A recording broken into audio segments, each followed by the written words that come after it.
everybody. We're just going to wait. Mr. Dietrich's letting the last of a few people to come in, and then we'll get started.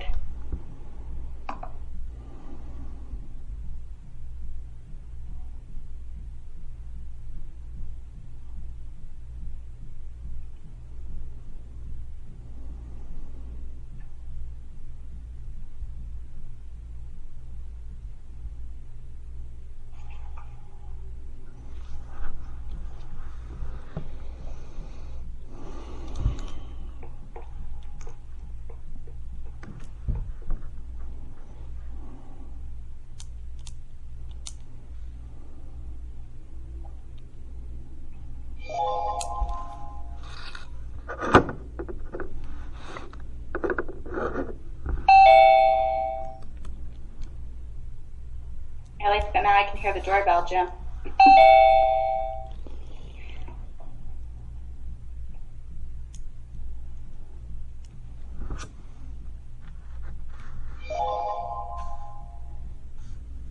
Are we good to go?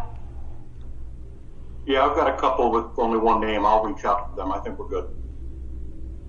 Okay, perfect. All right. Yeah. So I just want to call our meeting to order. And I'm going to start with my president's report, which I only have a couple little things that the reopening committee that Dr. Stankiewicz spoke about last week, the members of the board that are going to be serving on that committee are going to be Mrs. Fuller and Mrs. Tallarico.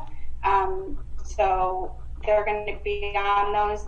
And I spoke with Mr. Weinstein, if there's ever a day, and Ms. Gilman, if there's ever a day one of the two of them can't attend, then they'll attend in their place. So that is the one thing I had. The other thing I have is, as we saw, I'm sure we're going to be talking tonight a lot about all the different, what we can really just know about what the governor has lifted today and what we have planned or don't have planned yet to talk about, but I'm sure Dr. Stankiewicz will touch on that. So that's great that some guidance is coming in. Hopefully it keeps coming. And then the last thing, just for the board, I'm going to see if we can get Phil McCastro in on July 7th for our ethics training. Ken was going to reach out to him, and I'm sure Ken's going to speak about it when we get to it. But usually we do the ethics training. We have somebody come in and have us trained. So Phil McCastro is going to hopefully be able to do it this year, and we're either going to do it on the 7th of July or the 21st of July. So I don't know if anybody is out of town either of those two dates.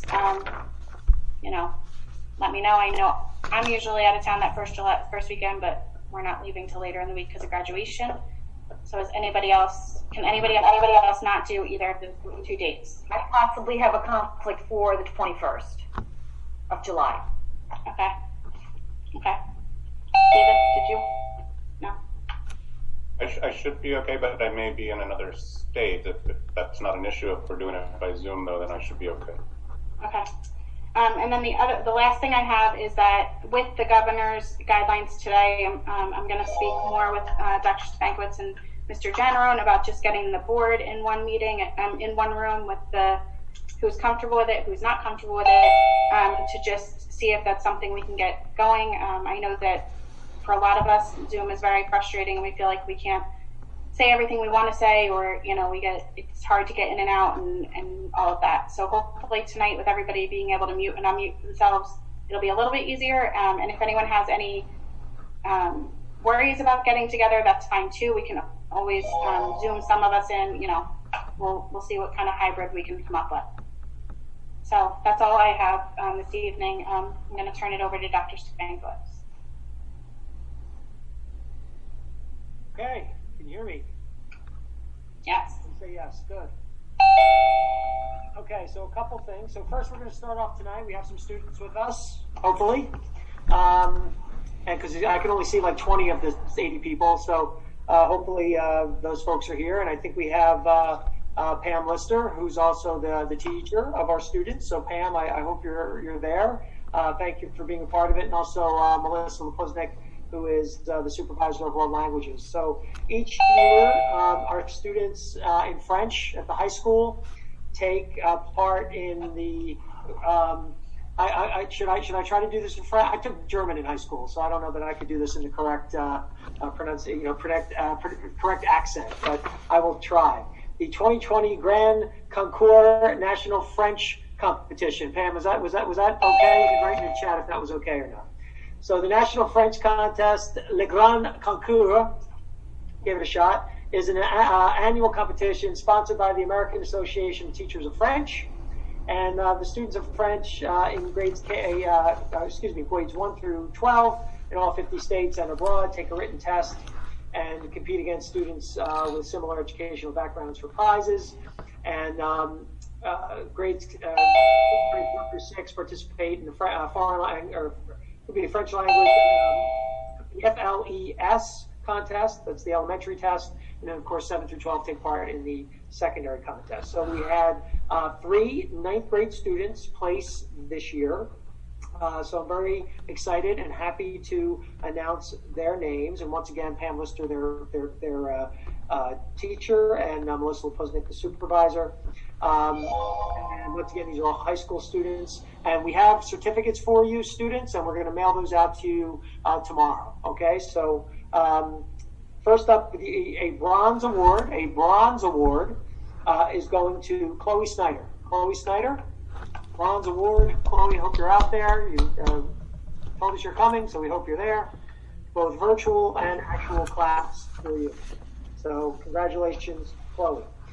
We also have 2 students who received honorable mention, and those 2 students are Anyan Bagchi.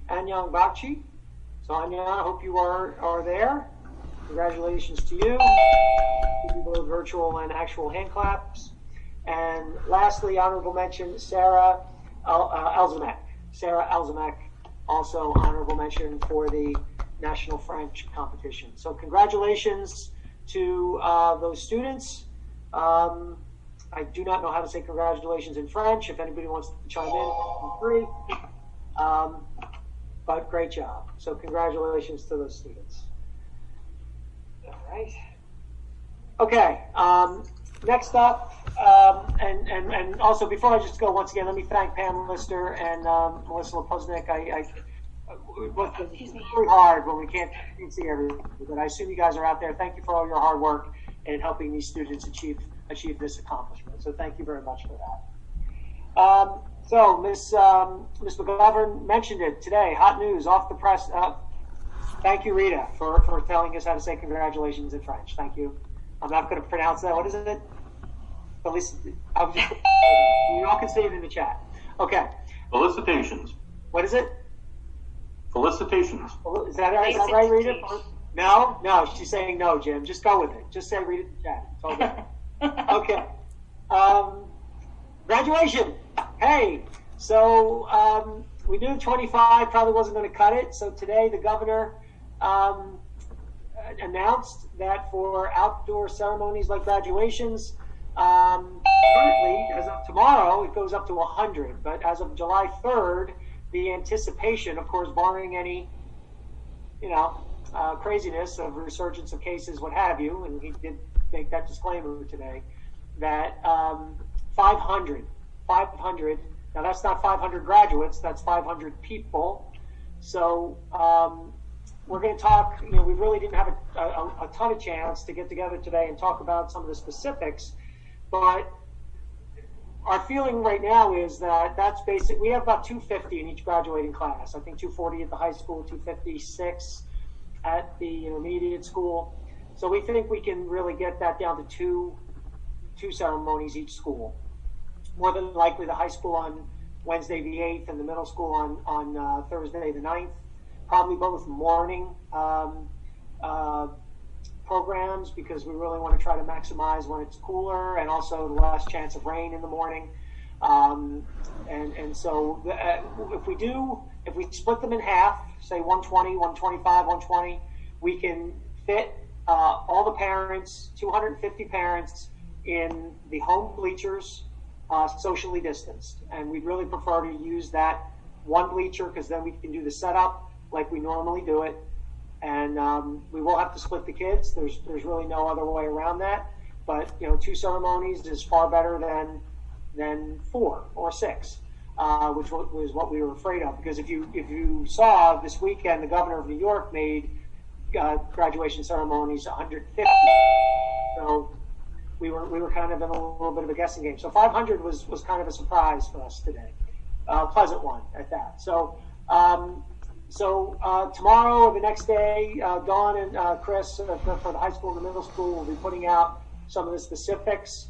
But also too, with 125, let's just say 125 at each ceremony, that's 125, 250 parents, that's 375, and then we need about 30 people for staff members, administrators, Board of Education, security, all of that. So we feel that gives us a lot of good leeway and a lot of good flexibility with the number of people, and it just splits it up very nicely. Parking, congregating, all those things.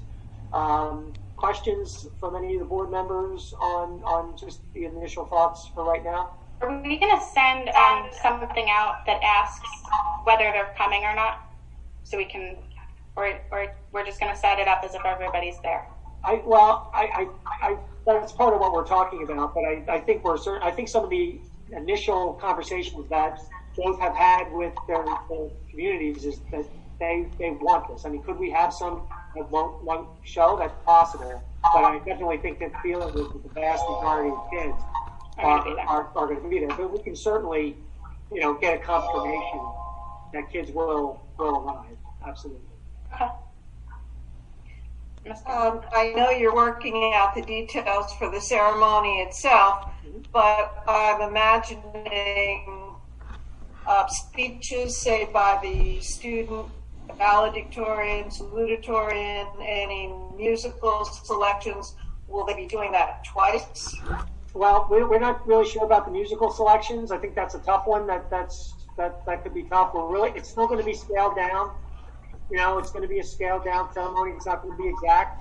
The speeches we're talking about. So, part of that, I mean, obviously we'd have to ask people to be at two ceremonies. That may or may not work for those individuals, depending on what they're doing with family and what have you. So that still has to be worked out, but we're hopeful that at least some of the speeches will happen. There won't be the direct handing out. Sorry, no chest bumps or board handing out of diplomas. Sorry about that. And we're going to have to, keep it. People are going to have to wear masks, and these are all things that they're still going to have to do. But we think we can get it pretty close to what it would normally. Two ceremonies, we can get it pretty close. I think if we were having to do 6, it was going to be very, very streamlined. I think this gives us a little more flexibility. It won't. I think what we're going to look to do is keep each ceremony to certainly no more than an hour tops. I mean, probably more like 45 minutes. So it will be scaled a little bit. But one other question, Jim, about rehearsal. We used to have the rehearsal on a specific day before graduation. Will there be a chance for students to come and rehearse through these two ceremonies? Yeah, I'll talk to Dawn about that. I think they had some thoughts about that. But that may be, that may also be a little bit of a challenge.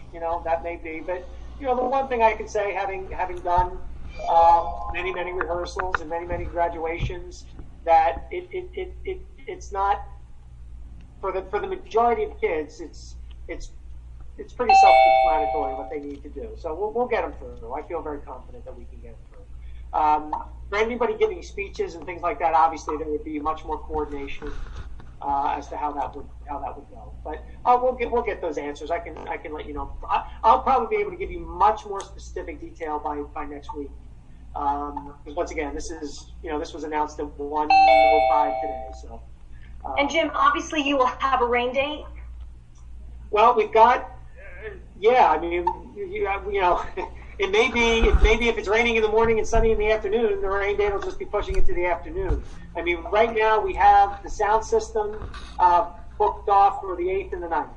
So we'd really like to be able to do high school on one. We don't want to do 4 ceremonies in one day; it's a lot. So if we can do 2 and 2, that's ideal. But yeah, I mean, if we have to, that's why also too planning in the morning gives us the ability to push to the afternoon if we need to, or even under the lights. You never know. We can go under the lights.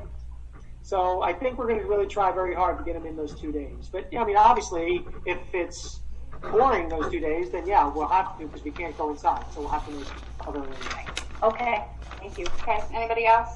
Yeah, hey Jim, so is there a date that we're kind of like targeting to have some kind of plan in place? That we can have a chance to discuss it and talk about it before it gets too solidified? You mean for graduation specifically? Yeah. Do you have specific concerns about something, Jeff? No, just want to make sure that we have a chance to discuss it. You can tell me what you'd like to do. It's another week before we have a meeting, and I can tell you that parents are going to want information before next week, and so I think that I'm kind of giving you the gist of what I think it's going to be right now. I can certainly keep the board abreast of as it's going through the process. I just worry that if we wait a whole week and people want to make plans and people need Yeah, you can just keep us abreast as you're going through it. That'd be great. Absolutely. Great. Thanks. Probably as letters go out to families, I can forward those letters to you and let you know what's going on. But I think mostly what we really want to make sure is that we can call everybody's name, that the kids have an opportunity to come up and be seen by their parents, get that diploma, and have their medal. That's really, that's what all 250 kids take part in. The speeches are great and all those things are great. But what every kid does is that walk up. And so that is the big thing. Okay. Okay. And Amy, Rita is kind enough to tell us how to pronounce that. Oh, Rita, please go ahead. It's Felicitación. That's what I said. Didn't I say that? Oh yeah, we both did. I think I said that. Felicitación. Maybe I zipped down a little bit, but I really swear I said that. I don't know. You were real close. I was close. I was very close. Thank you, Rita. Thank you, Rita. Very good. Thank you. Okay, so that was graduation. Yes. Also, Amy mentioned. Excuse me, Amy. It's a task force. Okay. It's not a committee. It's a reopening task force. That's very important. So yes, we are actually looking. I just got. I reached out to a number of the parents, board members. Got the list of folks today from Mr. Riley. So we'll be reaching out. I know it's a little bit of short notice, but we'd like to do something on Thursday afternoon, at least an initial meeting. We don't have guidance from the state yet. We have no guidance on summer openings of school, summer programs, any of that yet. I don't know that we can use the guidance that came out today for just general gatherings to count towards schools because there's just so many other things involved. I know today the governor talked a lot about places of worship. So I think there's some certain similarities that will be used, but as of right now, we are still planning virtual summer program. We haven't heard anything.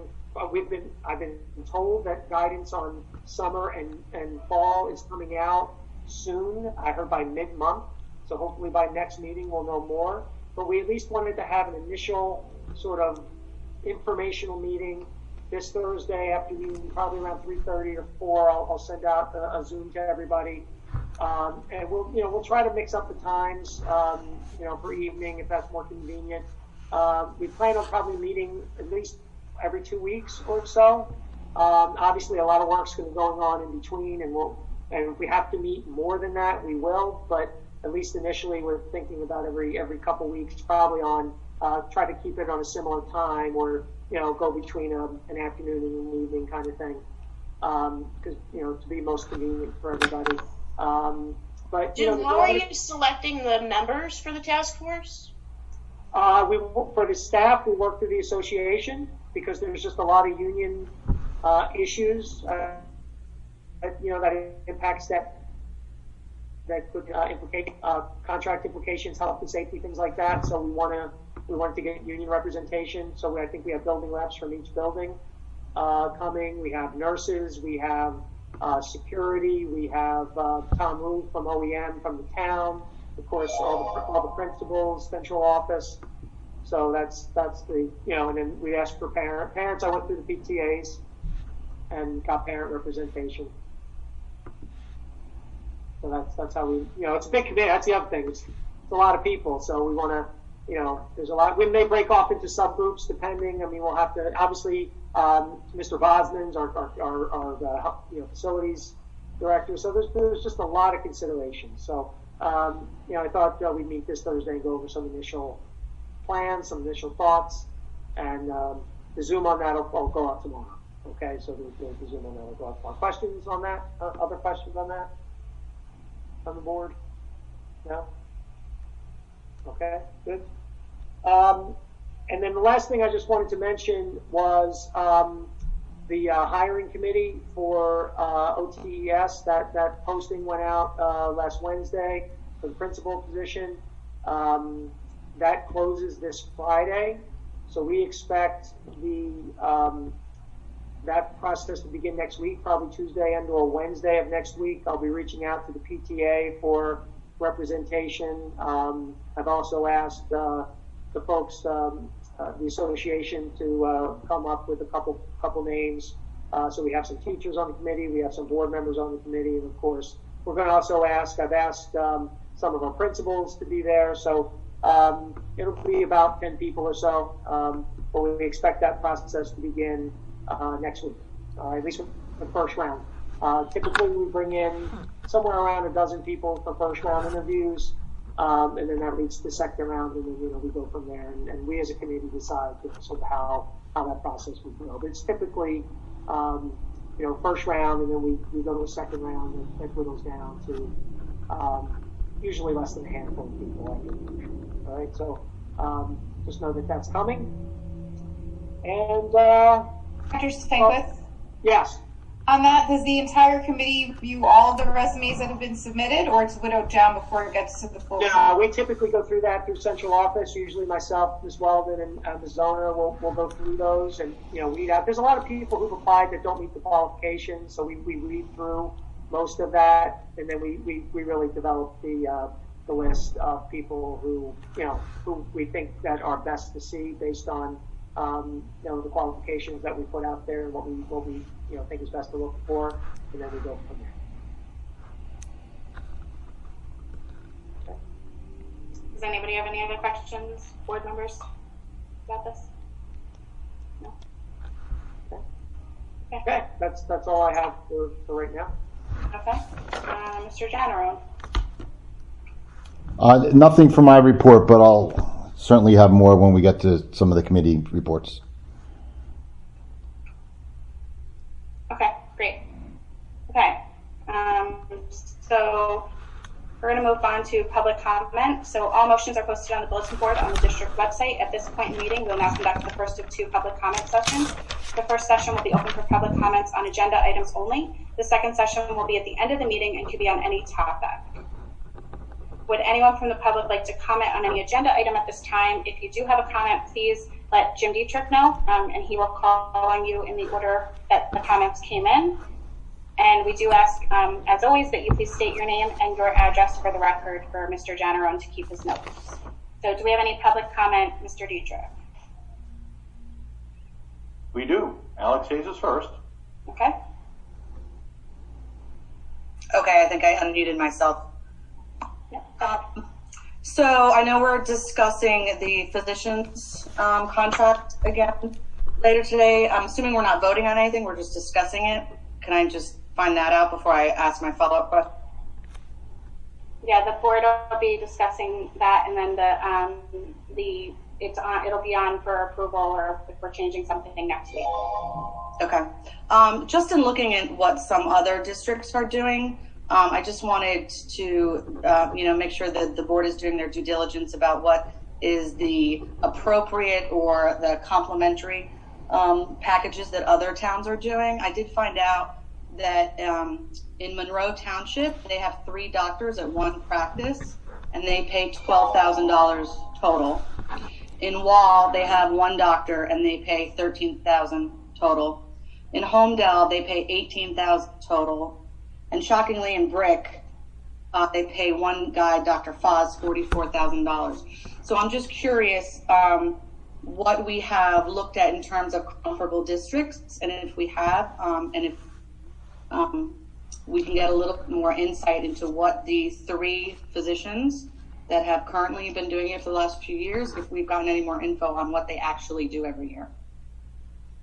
Yes, I think we'll be getting, when we get to the discussion, I know Mr. Generon has some stuff to tell the board, so if you're okay with it, we'll go through it then, and then if we have more questions, we'll do it at the end of the meeting. Okay, I have a few more questions, so I don't know if you want me to just keep going. If you want to ask another one, then we'll see if we have more people. Go ahead.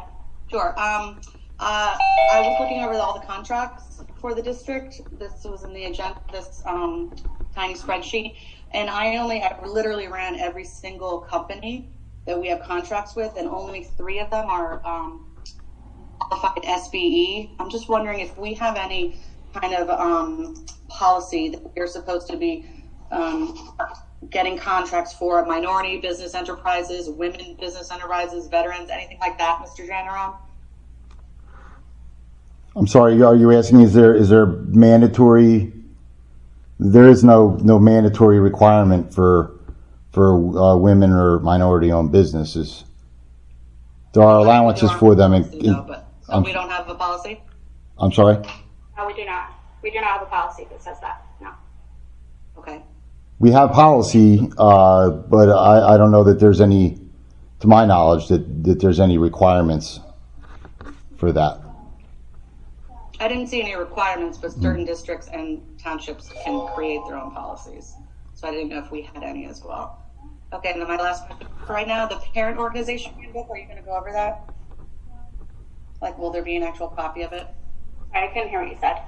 Is there going to be an actual copy of the parent organizational handbook that's on the agenda? Dr. Mankiewicz, do you want to speak to that? I have that. I'm not sure if it's not attached. I will make sure I get it to everybody. Yeah, that's an annual renewal, but there is I can send that out to everybody if it's not attached. Is it under board docs or something? Like a most recent copy?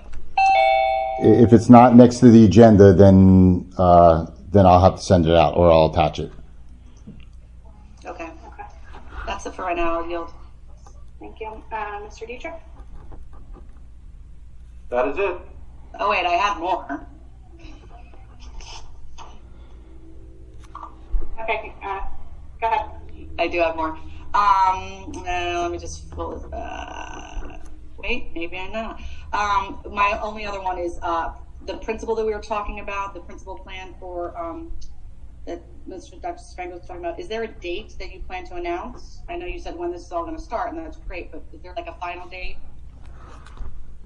We don't have one set. I mean, it really depends on a number of factors. Yeah, it depends on. I mean, after the first round, we would normally, we have to coordinate everybody's schedules and things like that. So, I mean, typically the process goes 2 to 3 weeks. That's typical, but there's not an exact date. Okay. Thank you. Mm-hmm. Okay, so we'll move on to our action items. Dr. Marshall? Thank you. Ken, just a quick question of clarification. This is listed as approval of minutes, but written as discussion. Are we moving to approve these minutes this evening? Yes, that must be a typo. Thank you. Okay, thank you. So I move to approve the following minutes in accordance with Board of Education bylaws number 168, voting of board meeting minutes. These are the work meeting and executive session meeting minutes of June 2nd, 2020. Can I have a second, please? Second. All right. Are there any comments, corrections, or questions regarding the June 2nd executive session work meeting? Okay. Seeing none. Ken? And I'm sorry, the second was that Mrs. Fuller? No, Parlamas. Okay. Okay, all in favor? Aye. Aye. Anyone opposed? Any abstentions? The motion carries. Thank you. Moving on to financial management, Ms. Gilman. Yes, good evening. There are 14 items for discussion under the Financial Management and Resource Services. 8.1, discussion financial update as to COVID-19. 8.2, discussion transfer unexpended appropriation and or excess revenue to capital reserve. and to establish a maintenance reserve account. Transfer unexpended appropriations and or excess revenue to capital reserve. I was going to read the whereas. There we go. And establish a maintenance reserve account, whereas NJSA 18A:21-2 and NJSA 18A:7G-13 permit a Board of Education to establish and or deposit into certain reserve accounts at year end. And whereas the aforementioned statutes authorize procedures under the authority of the Commissioner of Education, which permit a Board of Education to transfer anticipated excess current revenue or unexpended appropriations into reserve accounts during the month of June by board resolution. And whereas the Township of Ocean Board of Education wishes to deposit anticipated excess current revenues and or unexpended appropriations into a capital reserve account and establish a maintenance reserve account at year end. And whereas the Township of Ocean Board of Education has determined that up to $750,000 is available for such purposes to transfer to the capital reserve account, and up to $1 million could be available to establish a maintenance reserve account. Now, therefore, be it resolved by the Township of Ocean Board of Education that it hereby authorizes the district school business administrator to make this transfer consistent with all applicable laws and regulations. 8.3, school bus. Board of Education Administration will discuss the purchase of one 29-passenger 2020 Titan Model CSD 1960 ABC as per attached quote.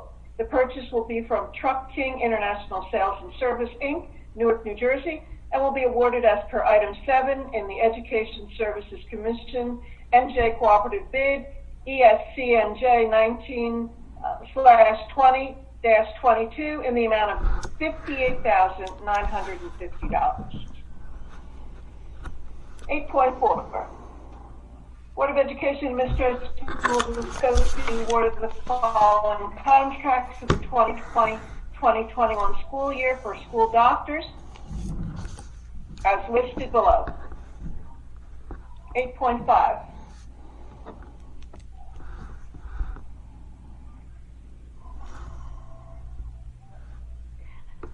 Board of Education and Administration will discuss the award of contracts to the following professional legal services for the 2020-2021 school year as listed below. 8.6, Board of Education and Administration will discuss a possible summer food service program and the associated costs. 8.7, the food service contract. Board of Education and Administration will discuss the contract renewal for food service management for Sodexo school services for the 2020-2021 school year. The minimum financial client guarantee return for the food service program will be a surplus of $45,000. The guarantee is unlimited, and the fixed price per meal for lunch is $3.22, and the fixed price per meal for breakfast, $3.22. Note, food service RFP was issued and awarded to Sodexo School Services. This would be the second year renewal of the 5-year contract. 8.8, Board of Education and Administration will discuss the prices of the student lunch program for 2020-2021 school year as follows. Breakfast, $1.75, and adult meal will be $3.85, as listed below for the schools. 8.9, Board of Education and Administration will discuss that pursuant to PL 2015, Chapter 47, the Township of Ocean Board of Education intends to renew, award, or permit to expire the following contracts previously awarded by the Board of Education.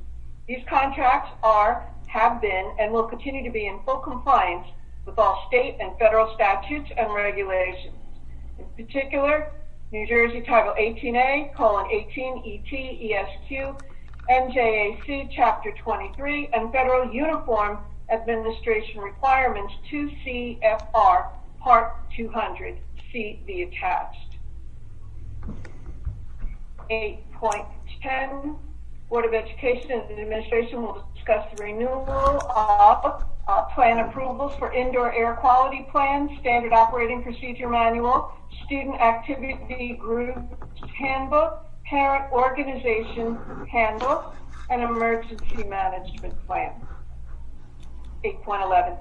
The Board of Education and Administration will discuss the purchase of district computer, maintenance, security cameras, equipment, and other budgeted items from the following vendors utilizing the State of New Jersey Purchasing Bureau contract on a year-long basis as needed, budgeted in the 2020-2021 school year.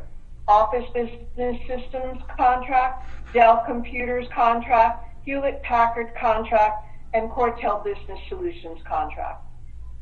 8.12.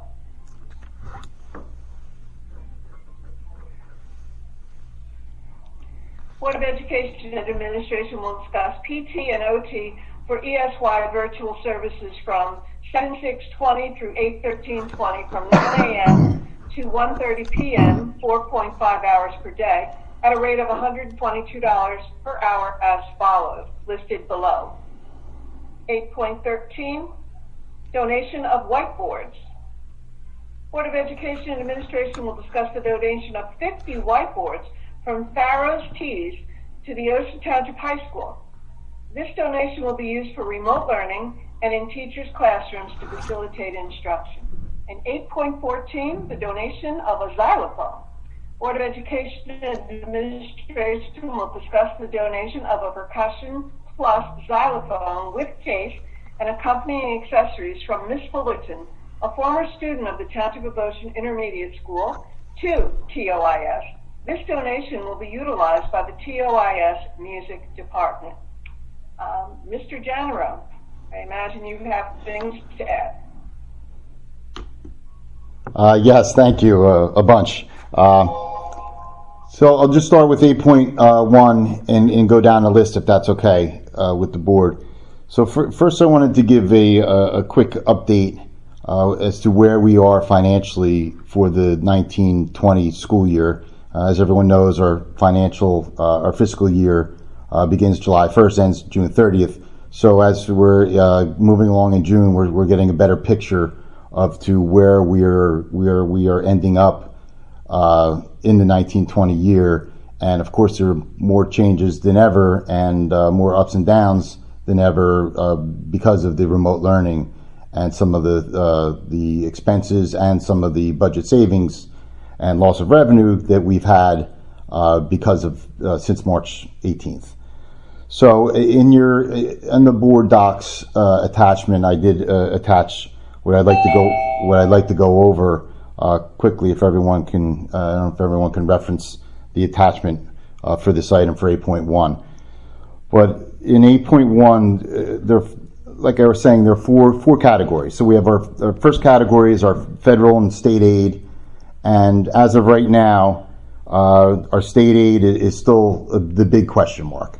Now, I'm focusing more on this year, but I'm going to touch on next year a little bit also. So for this year, thank you, Jim. For this year, the 1920 year, the state aid is here.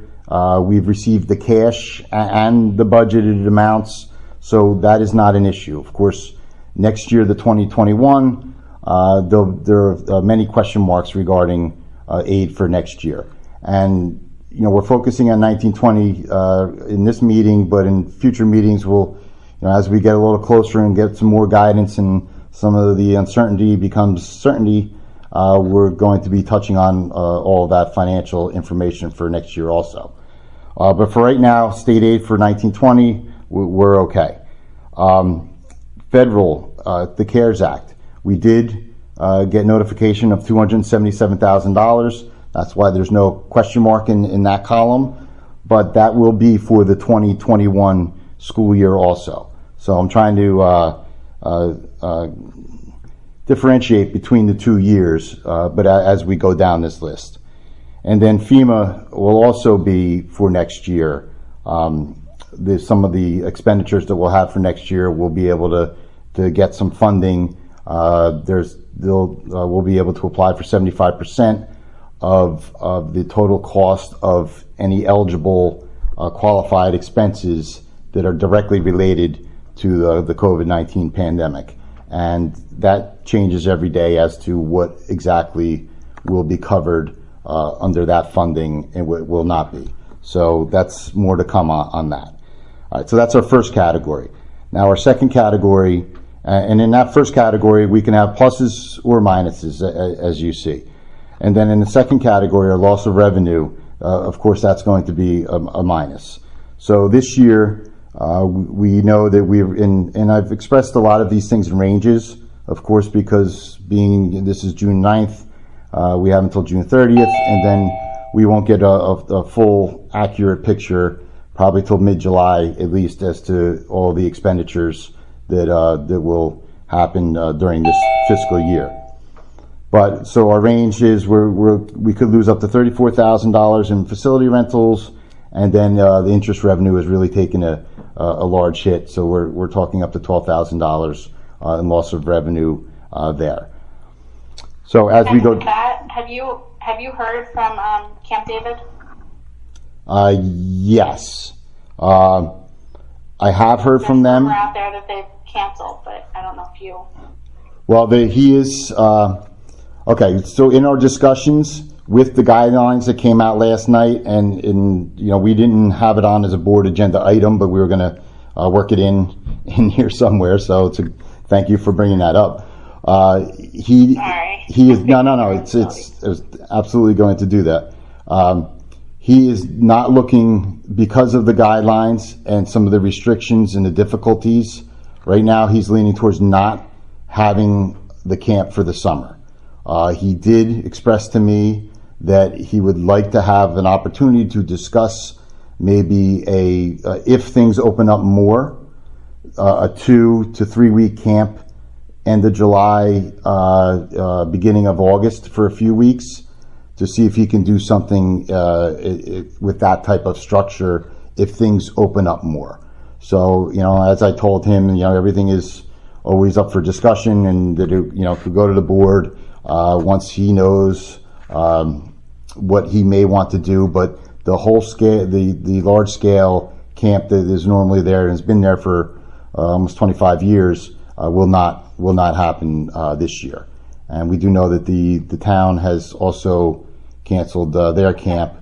So, with the new guidelines, I haven't gotten through all of it yet that came out last night. We will have to make decisions regarding outside, inside, especially with the further developments today of what was the governor has loosened up as far as guidelines for inside and for outside. But as Dr. Stefankiewicz said earlier, we still don't have guidance on summer programs for our own summer programs. Even though we're going ahead with virtual, they have not said whether we can have summer programs in our schools or not. So, like I said, it's starting to it's starting to get a little bit better. We're starting a little bit more, but it's still not a complete picture yet. So we're going to keep waiting and keep trying to plan for whatever we can. Any other questions regarding that from the board? Okay, so 2 was lost revenue. Of course, it's much smaller this year, and as Amy discussed, next year. So in that 2021 column, the numbers are certainly going to be a lot larger. The Camp David contract is almost $240,000, and then we have other miscellaneous rentals that occur during the summer and during the year. So what we're going to realize as far as revenue for next year is a big question mark in the 2021 year. We have a pretty good handle on where we're going to be in the 1920 year, as you see in that column.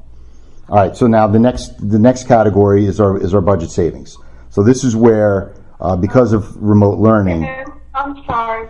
Before you go into the budget savings, sure. I know that we've had. You talked about the township camp and you talked about Camp David. I was wondering about our use of the facilities for soccer camps or not baseball, soccer and basketball. have they been nixed as well? No, I think they're eagerly awaiting a lot of the guidance that came out today, and awaiting as to what we're going to do as far as our facilities go. Now, to me, and I know Dr. Stankwitz and I have had this conversation, the inside and outside are, of course, very different things, as the governor has always said, and our outdoor facilities, we believe that we can accommodate people with the right, restrictions and following the restrictions from the governor.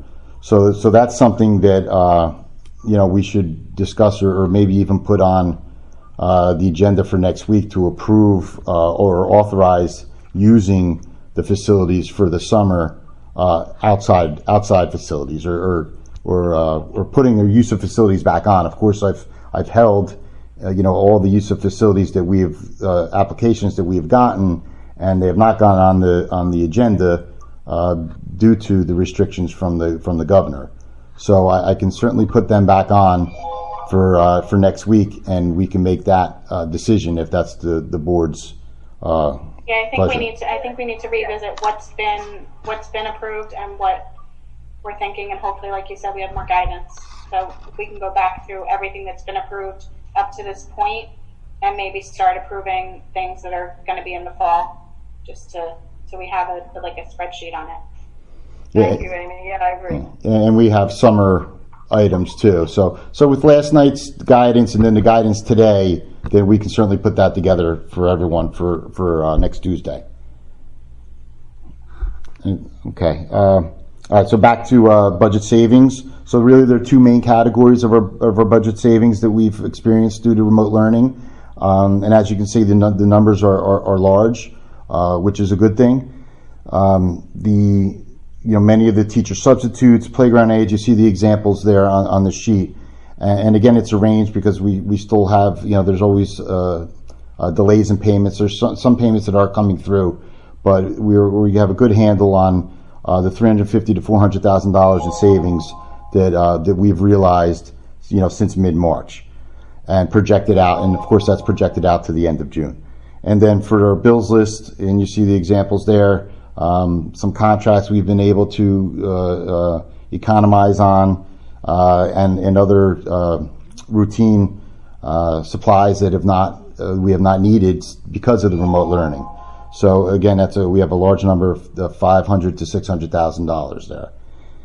Okay, so any questions on that grouping on budget savings that we were able to? There are a lot of little things that all work into there. But for simplicity, I just tried to group and list some of the major items. And of course, some are up and some are down. But that's a good illustration of some of the topics and some of the categories that we're seeing savings in. Okay. All right. So now the last category is our additional budget expenses. So. And in this category is a lot lower this year than we'll see next year. Kind of like in for the lost revenue category, it's a lot smaller this year. It'll be a lot larger next year in lost revenue. And then in the budget savings, it's a lot larger this year, and it should be a lot smaller next year, assuming that we come back to school in September. Now, there are some summer savings that we'll have, especially if we're a virtual summer school. The busing, some of the expenditures for the summer, we'll have a savings there. But for the most part, for the fall, there will not be as much savings as there was in the 1920 budget. So for the last category.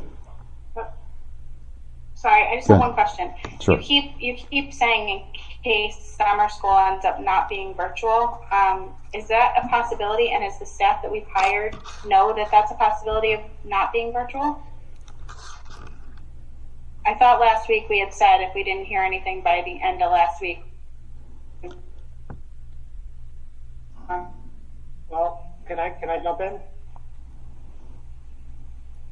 Please. Yeah. Well, we're approving the staff tonight for virtual. Yeah.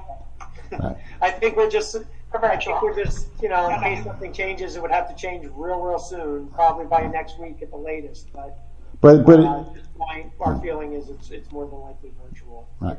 We're about 99%. But there are other things like evaluations. There are other things that if we're able to, that we will come. There will be some in-person, or there may be in-person contact depending on what's loosened up. So, okay. All right. So additional budget expenses. This is smaller this year. This is some of the masks that we've ordered, the disinfectant, cleaning supplies. This will be larger as we go into July, really prepping for the September reopening, and you see some examples there. So overall, you can see that we're over approximately $800,000 in the $800,000 range, where we were able to save in the 1920 budget. So really, what that brings me is to the 8.2 and that establishment of the reserve accounts, and so what I'd like to do is have the board, or ask the board, to move these monies into these reserve accounts, because what we'll be able to do is utilize the reserve accounts in next year's budget by board resolution.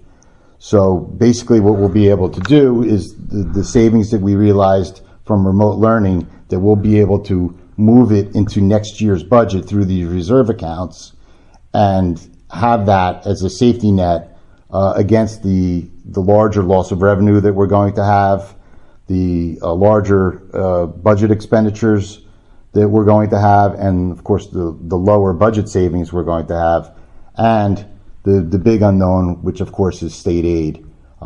So that's where I'm proposing to help position ourselves for next year by taking the additional monies that we have for this current year in 1920 and moving them into the reserve accounts so that we can utilize them in the 2021 year. So this will set us up financially to survive next year, regardless of what happens regarding state aid.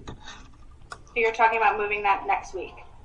Yes, it's on for discussion tonight, of course, and so it's establishing that's the 8.2 resolution, and so then that would be the vote would be for next week to approve it. Any questions? Does anybody have any questions about that? So that's basically on 8.2. Jeff, you're unmuted. Go ahead.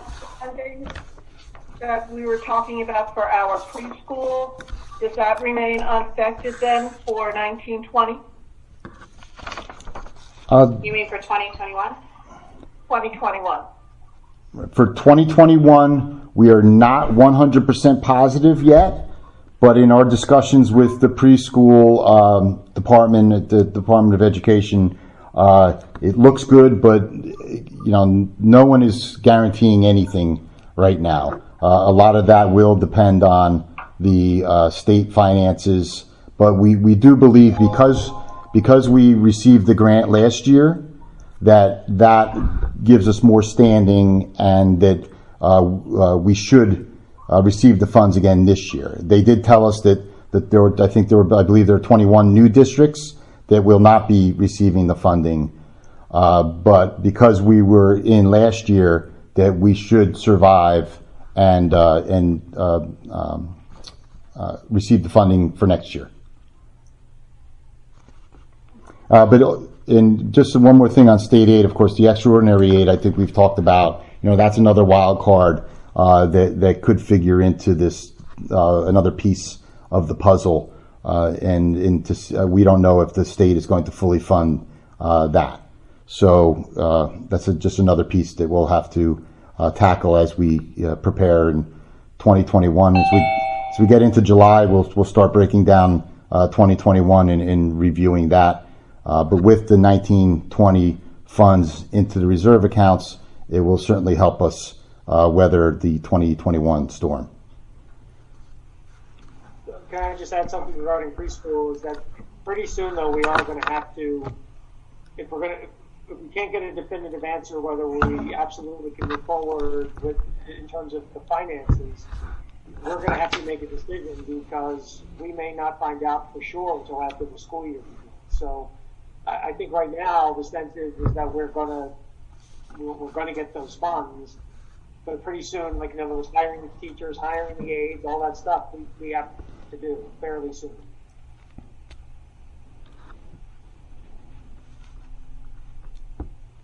Janice, did you have a question?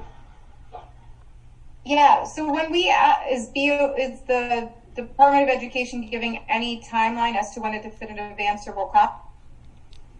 Or are they just saying, we don't know yet? So far,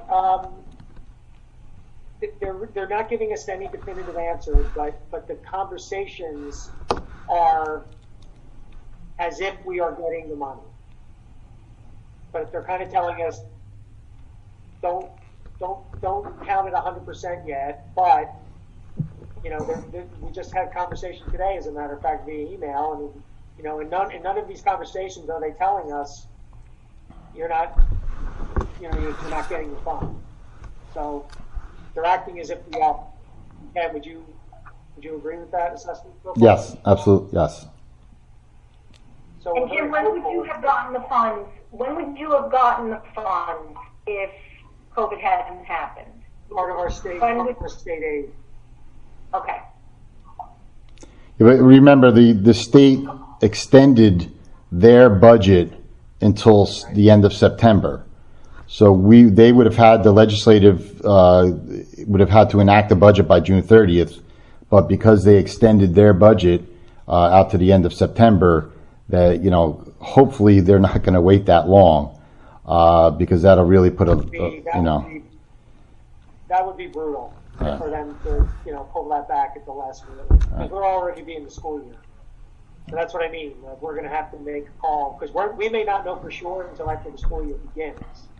So at some point, you have to say, okay, we're either moving forward or but it's not going to the point that we are going to get those funds.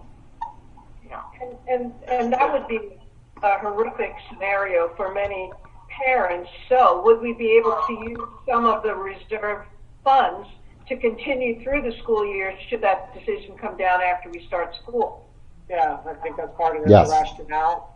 Mm-hmm. And then we'd have to go through the budget to see other areas because remember the preschool funding is $1.3 million. So even we would either have to find more funds in addition to reserve or scale back a little bit on the preschool. But we agree with you. It would be a terrible thing to have to scale that back. But the other side to this isn't the fact that depending on how school opens and what the cost is to operate the school system in a different manner, we're not sure what the expense side to that will be. Is that a fair assessment? Yes. Remote learning again in September. Right.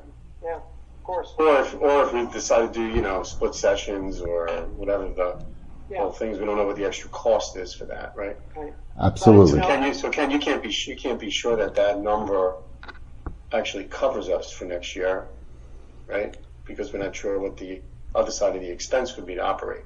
Correct. Nothing is for sure, but we're certainly better off to do this than to not. Yeah, correct. So you're right. And also we held off on some other things, some other personnel things that we put in the budget that not that they're not necessary, but it's not they're not classroom teachers. There are some other positions that we may be able to hold off on if we lose this funding. So we're holding off internally on some of these things. And we talked about that a couple weeks back. Right. Okay. School bus is next. All right, school bus. This is the one of the vans that we had budgeted for next year. That of course we're going to need regardless as long as we're still transporting students.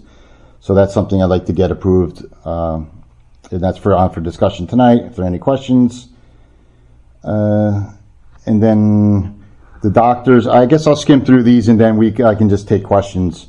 The The professional services doctors, we had them on last week. There were some questions. So what I did, I put them back on for discussion. You see as it's labeled discussion, the professional services for doctors, and I added their professional services contract and their scope of work is in the attachments, the public attachments there. And then there was also some recommendations for the board members that are attached to that item that you'll see there.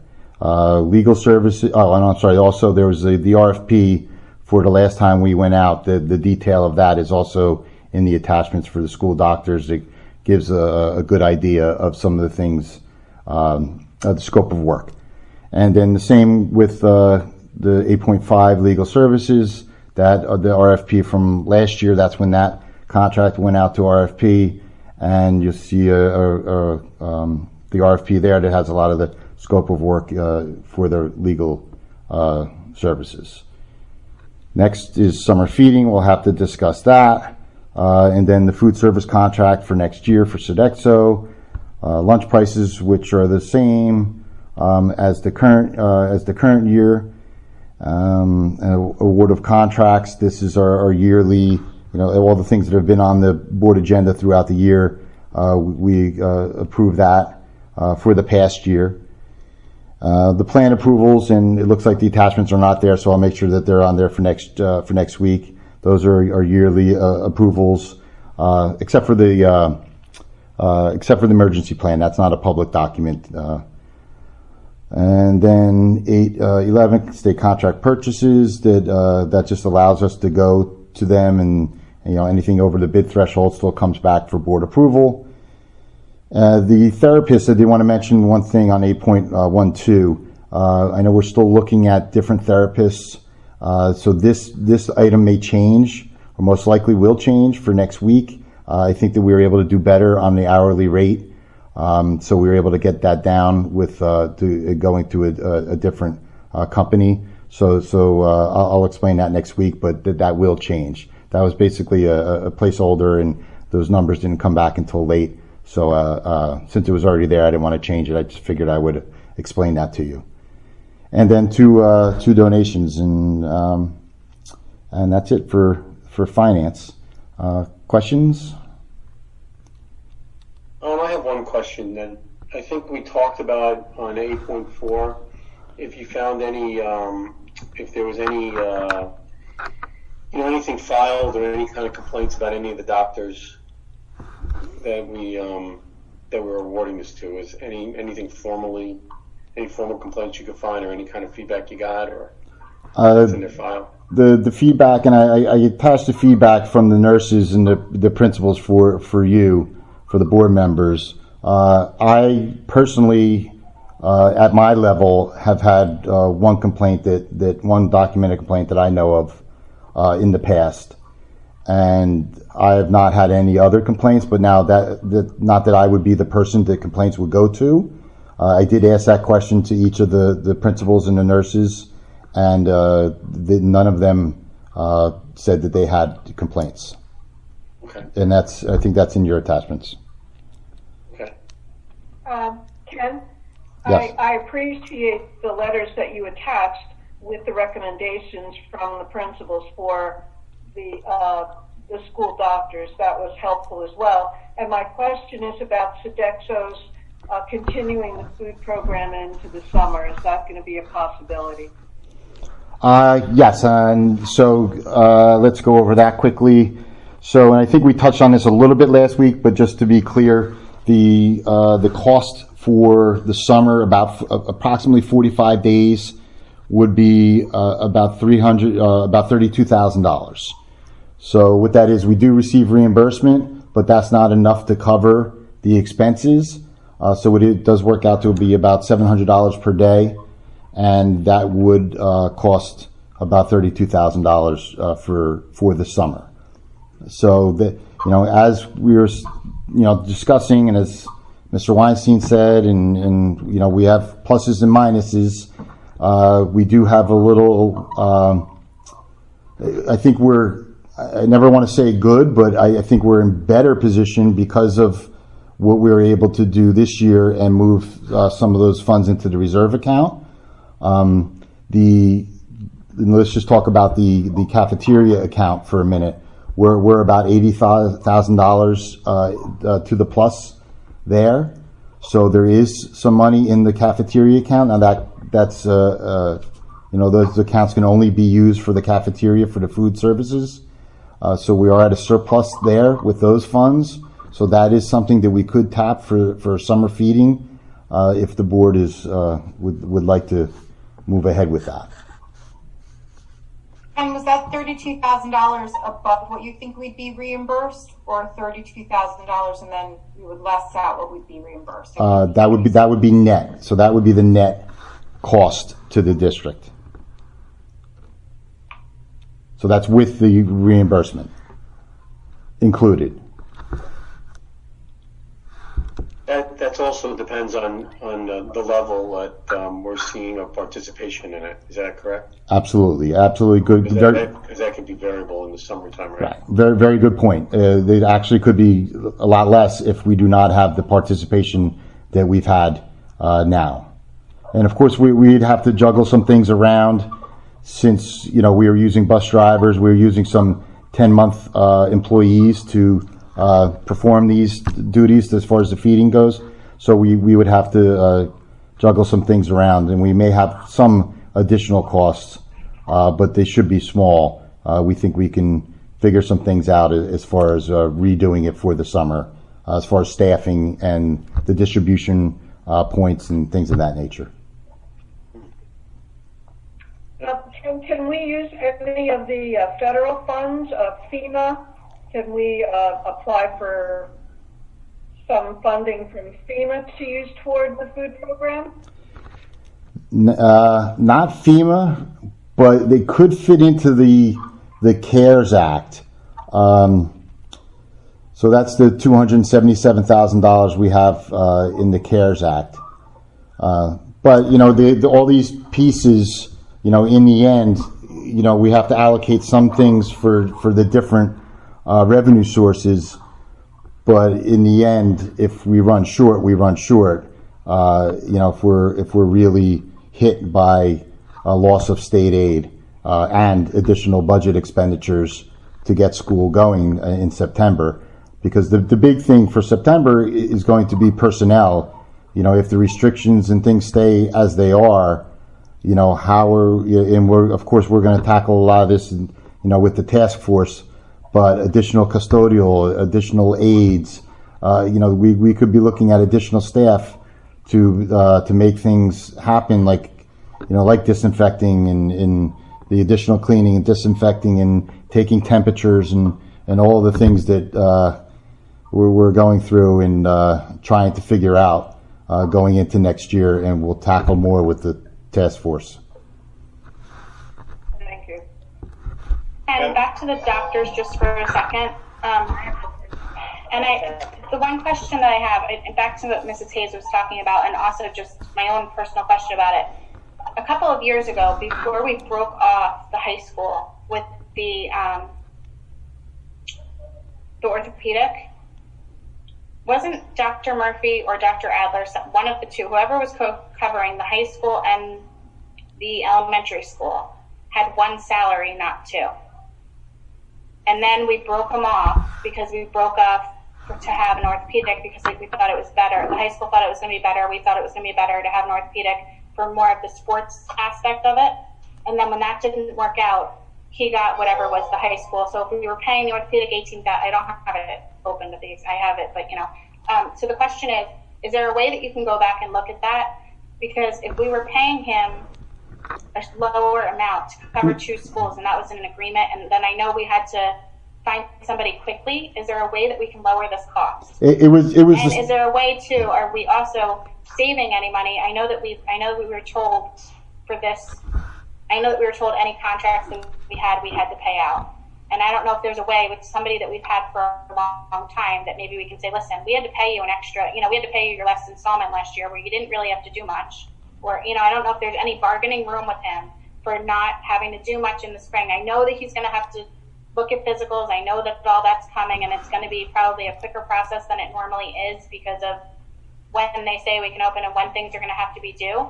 But I would just be interested to look back, and I should have, I didn't do it myself. I apologize. But you probably have a quicker opening to it on your computer to maybe just see what we paid before we brought the orthopedic in, and if there's a way that we can negotiate the contract down. I'm not 100% positive, but I'm pretty sure it was the same amount, that we just split it in between high school, intermediate school, and elementary schools. And I'd be interested to know, because for some reason I feel like it wasn't, but I can double check and make sure. I can double check. I'm remembering that as well. Yeah, I remember the exact same thing that. I think it was about $2,000 off. I don't think it was, like 7,000 difference, but I think it was maybe we kept him. We didn't lower him to 6,000 or whatever. I don't know. That's what is my recollection. And I agree with the fact, because you actually touched on something that I wanted to mention is, we should go back and talk to both of them and see if they can adjust their contracts.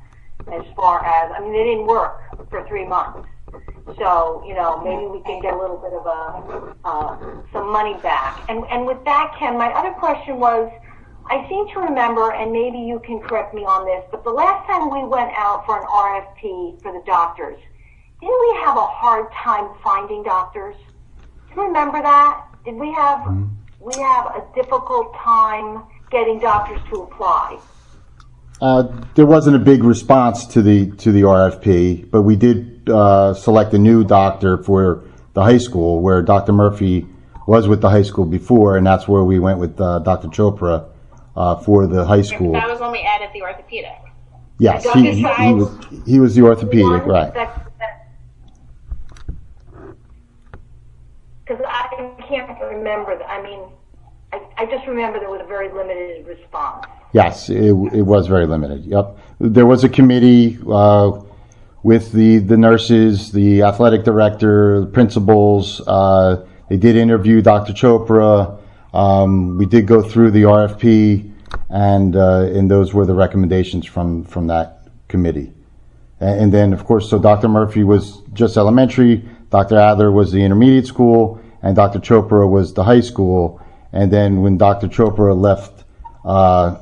left his practice, then Dr. Murphy picked up for him. That was just this last year. And these contracts aren't scheduled to be renewed until next year? Yeah, next on our schedule, they're to go out next year for another RFP. Yes. Yeah. They're renewed this year, Denise. They're just, yeah. But I think the way you said it was not what you meant. They're renewed this year, but they're going out to RFP next year if we stop to our normal schedule. Yeah. Right. Go ahead, Janice. You have something. So, thanks, Madam President. I think with all the information that we were given here and the recommendations that we got in here, I still don't see, and the scope of the contracts, I still don't see anything that shows us the utilization rate and the rationale for the need for so many doctors, which I think is what some of us were trying to get to. Not for me, it's appreciated to see the recommendations for the specific doctors, but I think what I was looking for more was an understanding of how much we utilize what's spelled out in these contracts, and given with all the conversations we're having, if there's enough utilization to justify the need for this many doctors. That's what I'm trying to get to. Okay, and I think that's some of the information that I'm still gathering from that I had spoke about earlier that I will get to you as far as frequencies. The reason we do have the different doctors at the different schools, like Dr. Murphy, did he not want all 3 schools? I can't remember. So long ago, 20. But if there could be an efficiency of scale for us, not having this many doctors, and it's that one of them didn't want it, well then they didn't want it, right? So I'm looking. There's economies of scale within these contracts, or another way to structure it, and maybe there isn't. But to me, it's not the preference. Well, if one doctor didn't want it, that's up to them. But I'm more trying to figure out if we can have efficiencies of scale by not having this many. And maybe the answer is no. But what's included here doesn't let me answer that question. Okay, that's something I can get you the frequencies. as to where, I mean, even just how many physicals within a short period of time. I mean, I do know just from knowing high school, I'm sure people who have dealt with the high school physical process, and just hearing the feedback at times that it takes a lot of time to have the high school physicals checked off by the doctor, which I think is also the reason why we've had somebody designated to the high school, like a specific person that designated there, and probably because I would say, and this is just my opinion, that I would think that it would be hard for one person to do the scope of the physical checkoff between the middle school and the high school for the sports when we have a short period of time of getting them done. That would be one of the things I would think. I don't know, like you can probably figure out how many physicals they had to check off and how many physicals they actually gave. That would be a good, one of your good measurements. Okay. All right. Does anyone have any more questions? Oh, go ahead, David. Just a quick question on the bus. We approved the purchase of 2 school vans in last year's budget for $120,000. I'm just curious, is this just an erring on the side of caution by purchasing one now, or why aren't we purchasing 2 buses at this point? We need, you mean what we bought last year? Was we probably had 2 retiring or moving out of service last year. We have 1 moving out of service this year. So the budget that we approved for the upcoming year, I believe, had $120,000 for 2 school vans and then several 54-person buses. So okay, I'm sorry, I misunderstood you. Yeah, right now we need the 1. We're still seeing if we're going to need the second one or not. Okay, we needed it when we approved it, right? We thought so, but we're hoping that maybe with some enrollment declines that we may not need it. So I'm not 100% certain yet, but most likely it'll come when I can make sure that we 100% need it, especially with our uncertainty that's upcoming. Okay. And we called these, in our budget, these were called school vans. That's what this particular bus is referred to as? Yeah, correct. It's a 29 passenger as opposed to the 54 passenger large buses. Okay, thank you. Okay. Any more questions from the board on finance?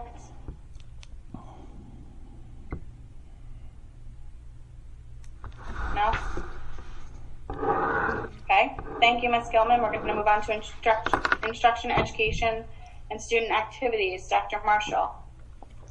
We just have a single discussion item on the agenda for this evening, and that's to discuss the post-secondary enrollment rates for the classes of 2018 and 2019. There's 2 files attached which show those enrollment rates. Jim, do you want to address anything in particular? Yeah. Just take questions from the board. Yeah, I just wanted to kind of explain why this is even here, really. I mean, obviously over the last couple weeks, and then, at the beginning of each school year, we talk a lot about test scores, and that's what we present, because that's what we're required to present out is test scores.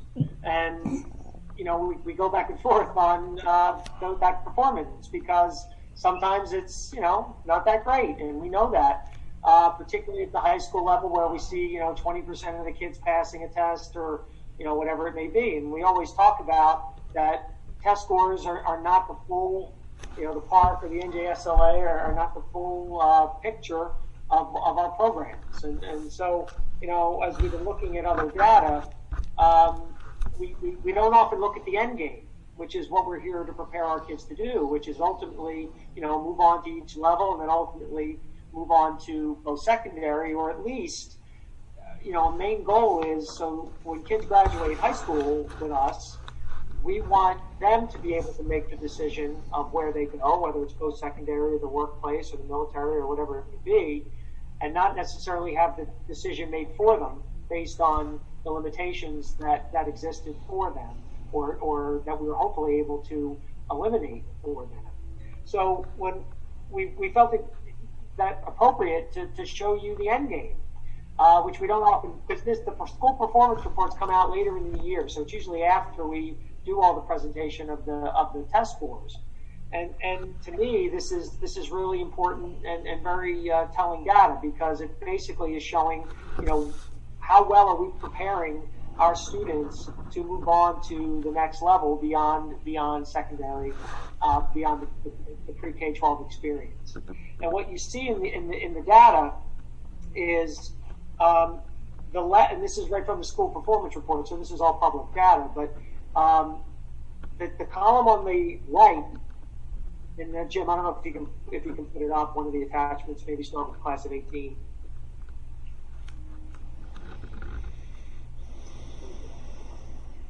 Right, so on the right there, what you see is the post-secondary enrollment rate for 16 months after graduation. So that's the class of 2017.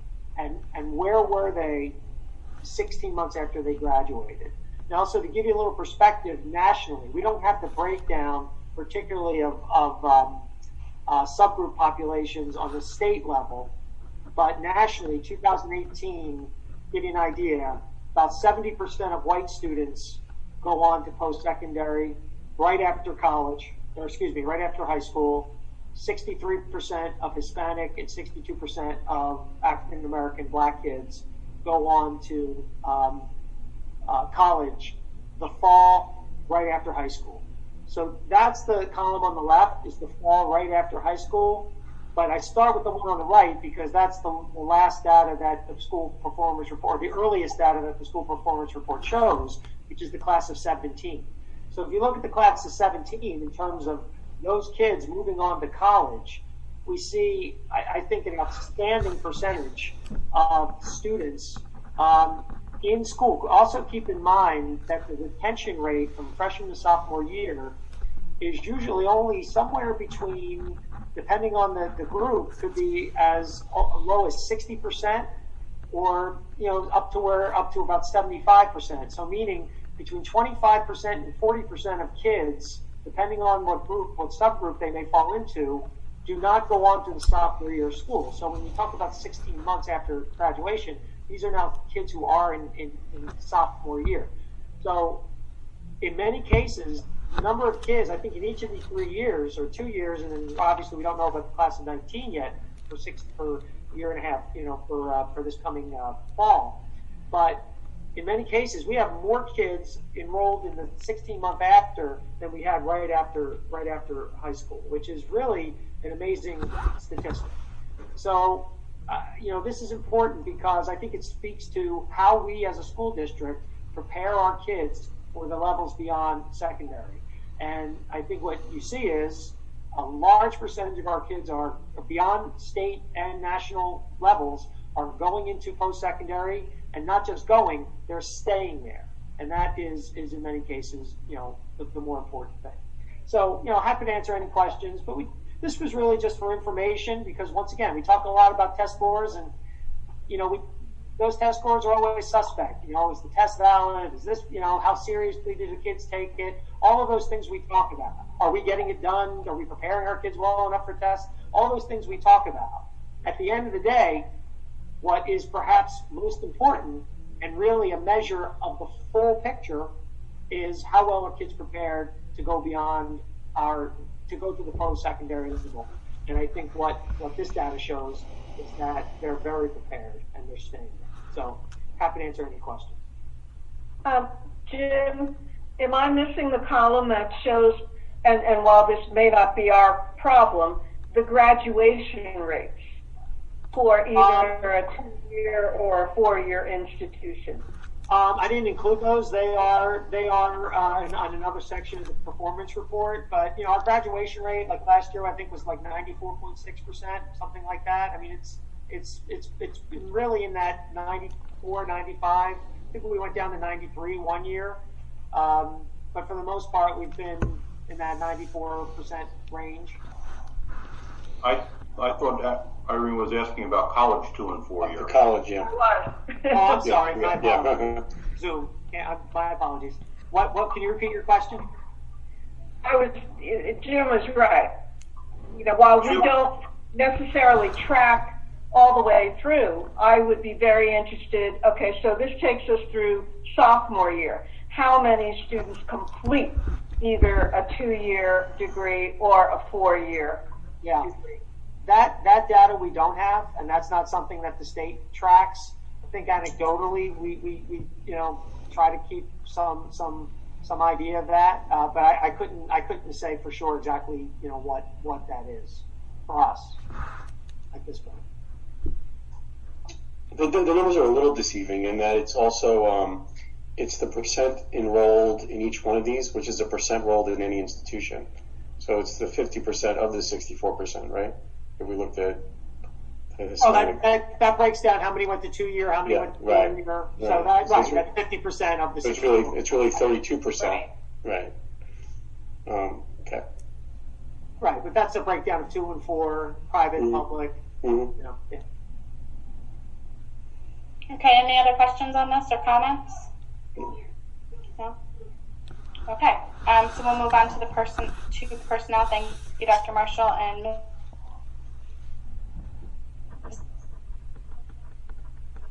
Sorry. Yes. I'd like to make a motion to move items number 10.1 through 10.5 with 10.5 reading. Be it resolved that the Township of Ocean Board of Education accepts the resignation of Doreen Ryan for the purpose of retirement effective December 31st, 2021. Do I have a second? Second. Second. Can you Is that?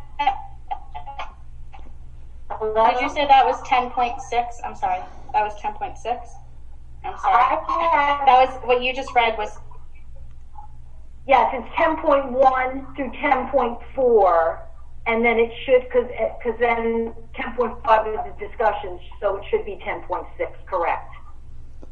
Right, and then so discussion will be moved after. Okay, so it's 10.1 through 10.5. Okay, Mr. Dietrich? Yes. Mrs. Fuller? Yes. Mrs. Gilman?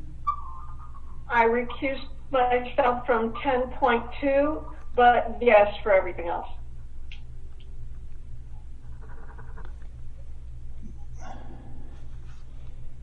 I'm sorry. 10.2 was I think it was the ES. Yes, I got it. Thank you. Okay, Mr. Haddon? It was 10.2. Yeah. Dr. Marshall? Yes. Mrs. Parlamas? Yes. Mrs. Tallarico? Yes, but for 10.2, I recuse myself. And Mr. Weinstein?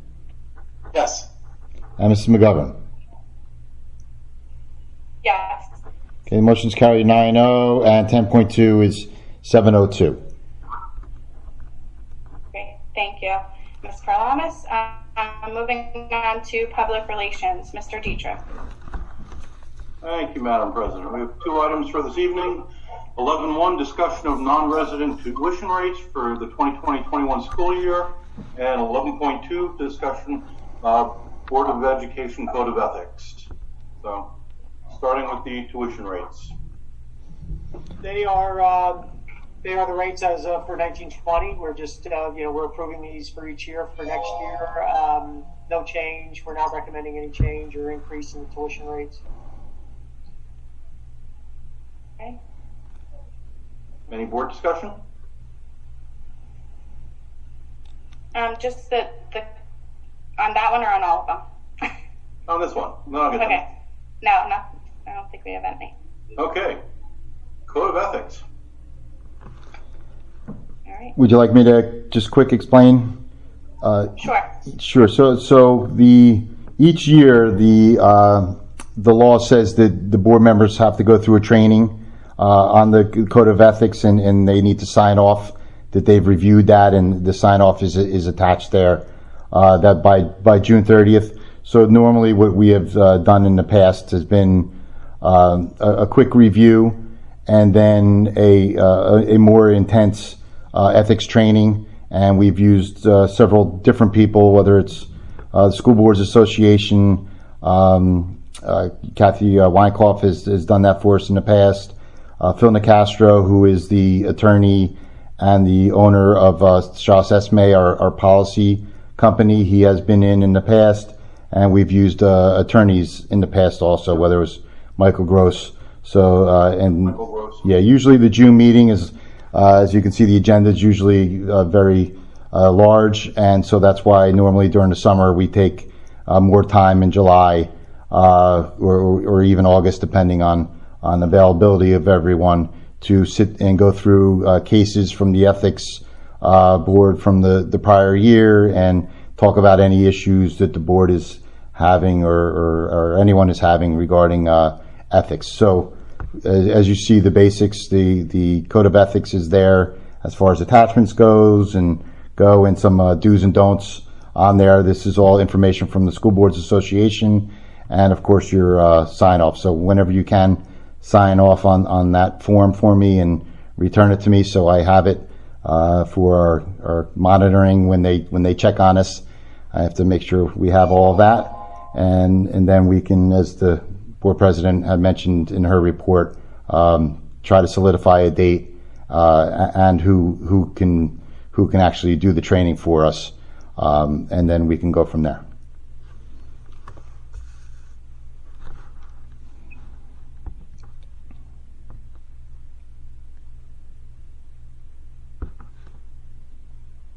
Did we lose Amy? That was it. Hey Ken, the form we all need signed. Can you hear me? I'm sorry, I can hear you now. Can you hear me Yes. Okay. Yes? Yes. Okay, sorry. So the form we're signing, do you want us to sign it, scan it, and email it back, or do you need the actual hard copy with the original? Yeah, scan or take a picture and send it to me. I can print it out and put it in the folder, and we're good. And then we'll go through the detail during the training. Okay, great. All right. All right, thank you, Mr. Dietrich. Moving on to technology, Mr. Weinstein.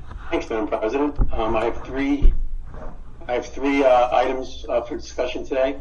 First one is Board of Education Administration will discuss the purchase of 500 Dell Chromebooks, model 3100, including 4-year warranty, on-site support service with licensing from Ocean Computer Group in the amount of $164,340, as per the attached quote, number KD 020696 version .2, NASPO value point contract number M0483, New Jersey State contract number 19-TEL-00656 and 89968, and NASPO value contract number M7000, New Jersey State contract number 88796.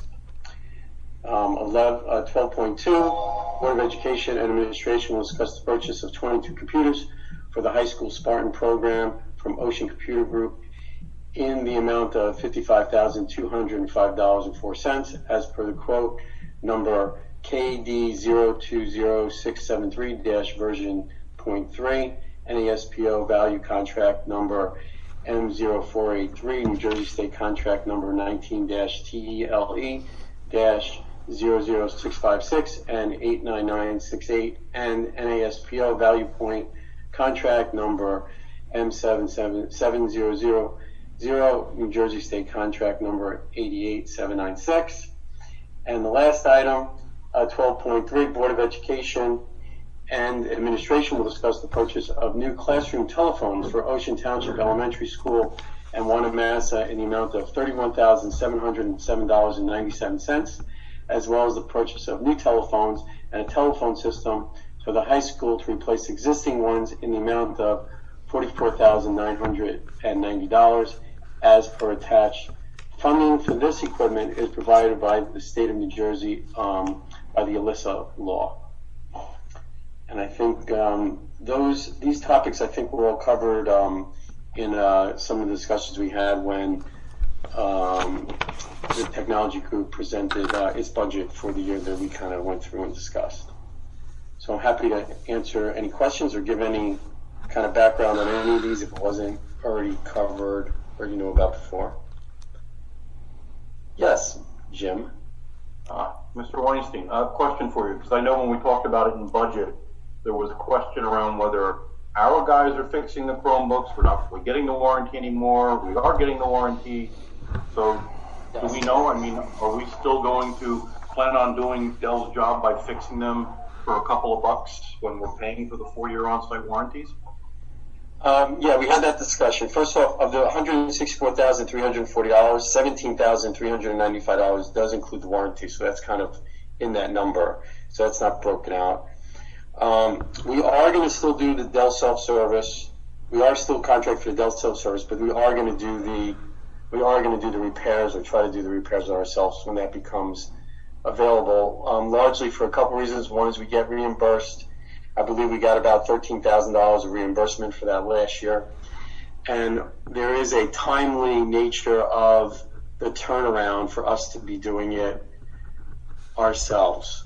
Now, with respect to what you were asking for, I did have a conversation with Mike Hall and Ken, and one of the things that I believe we're all concerned about is the opportunity cost lost by having our technology people doing the service, and while we're already paying for the service, and how we're getting reimbursed, and what that opportunity cost looks like.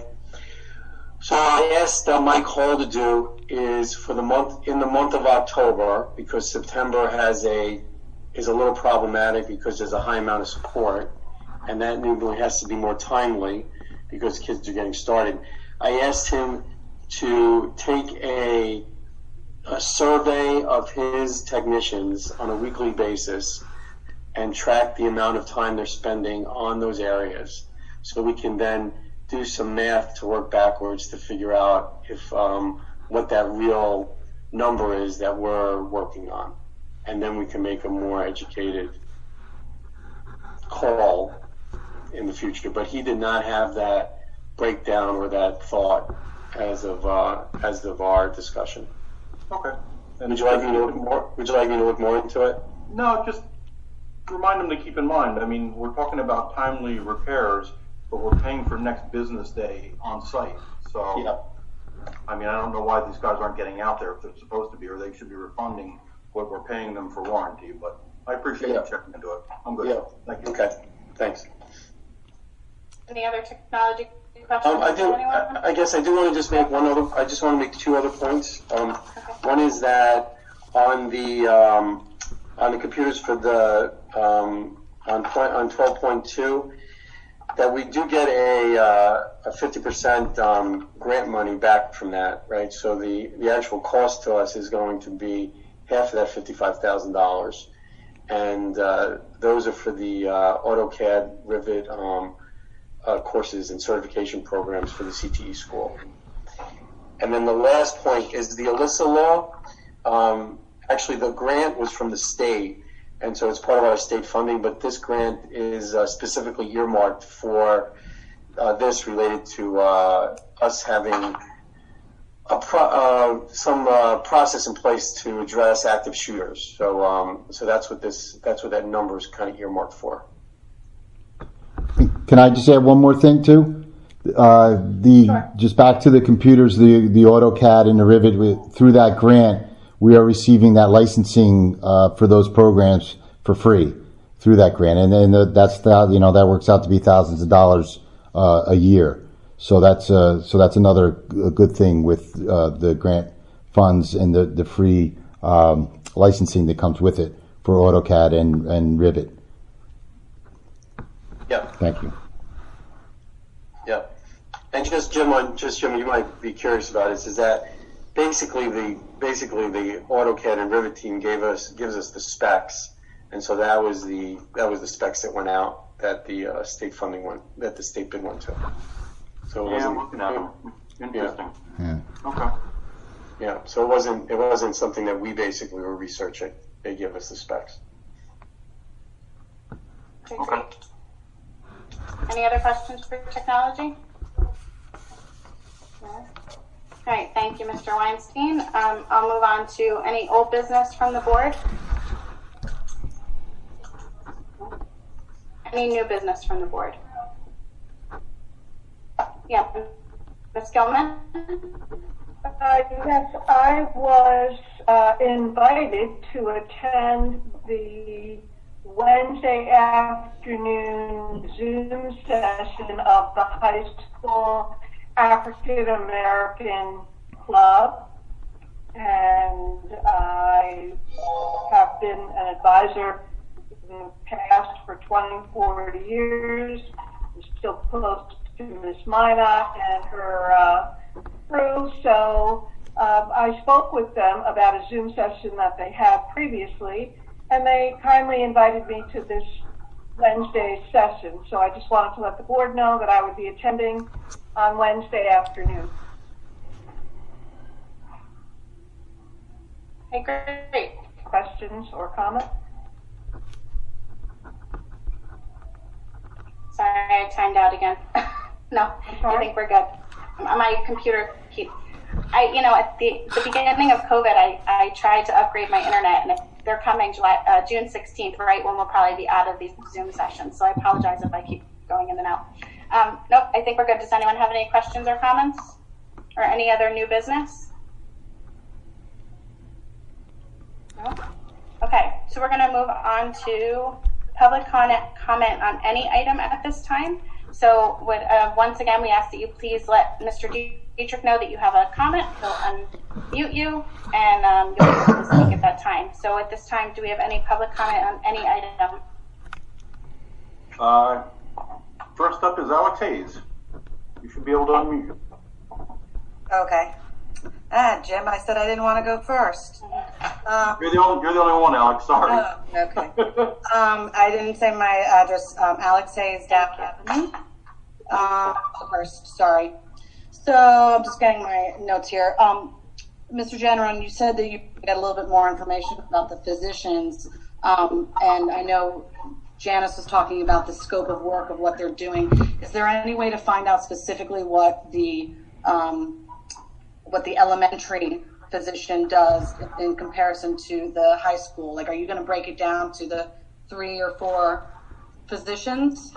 Because I just find it hard to believe that an elementary school physician is doing all these physicals like a high school physician would. And I don't. Well, the scope of work are in the attachments as far as what they're doing.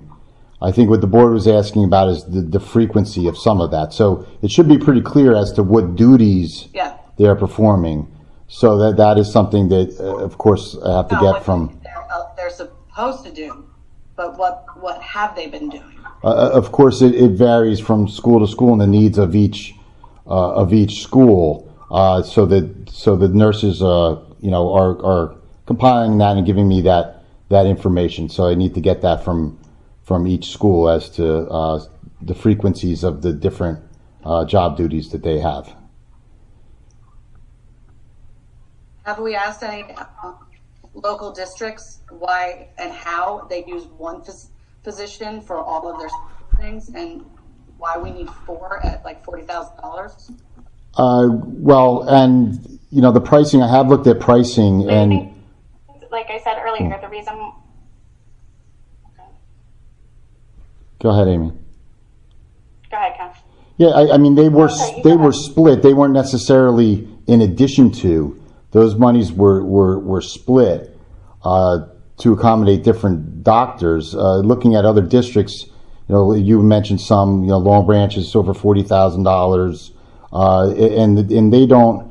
And some of the other prices that you looked at do not include. There are one doctor, Dr. Garlow, who does the majority of our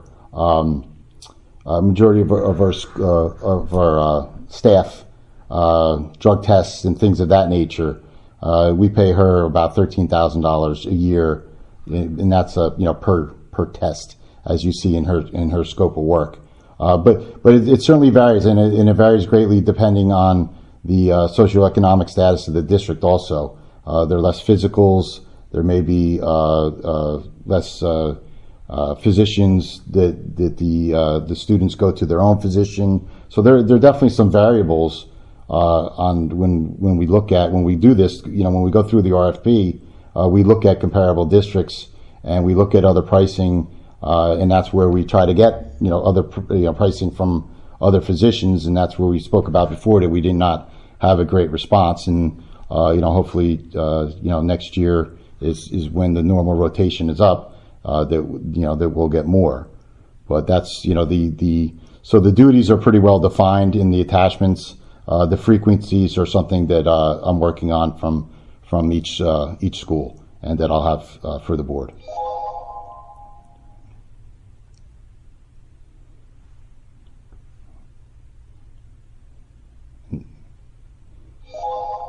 Any other questions?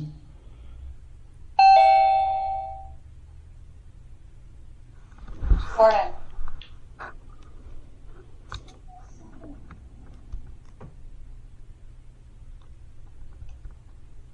Okay, sorry. Okay, so we'll have more information next week, and we'll talk about that. But just to clarify, aren't we paying like 27 or something? Okay. We're not paying 40, are we? No, it's like 27. We're paying 27. Long Branch pays 40. Hazlitt pays about 20. Yeah. We lose Ken? Oh, okay. Yeah, 27. 27, right.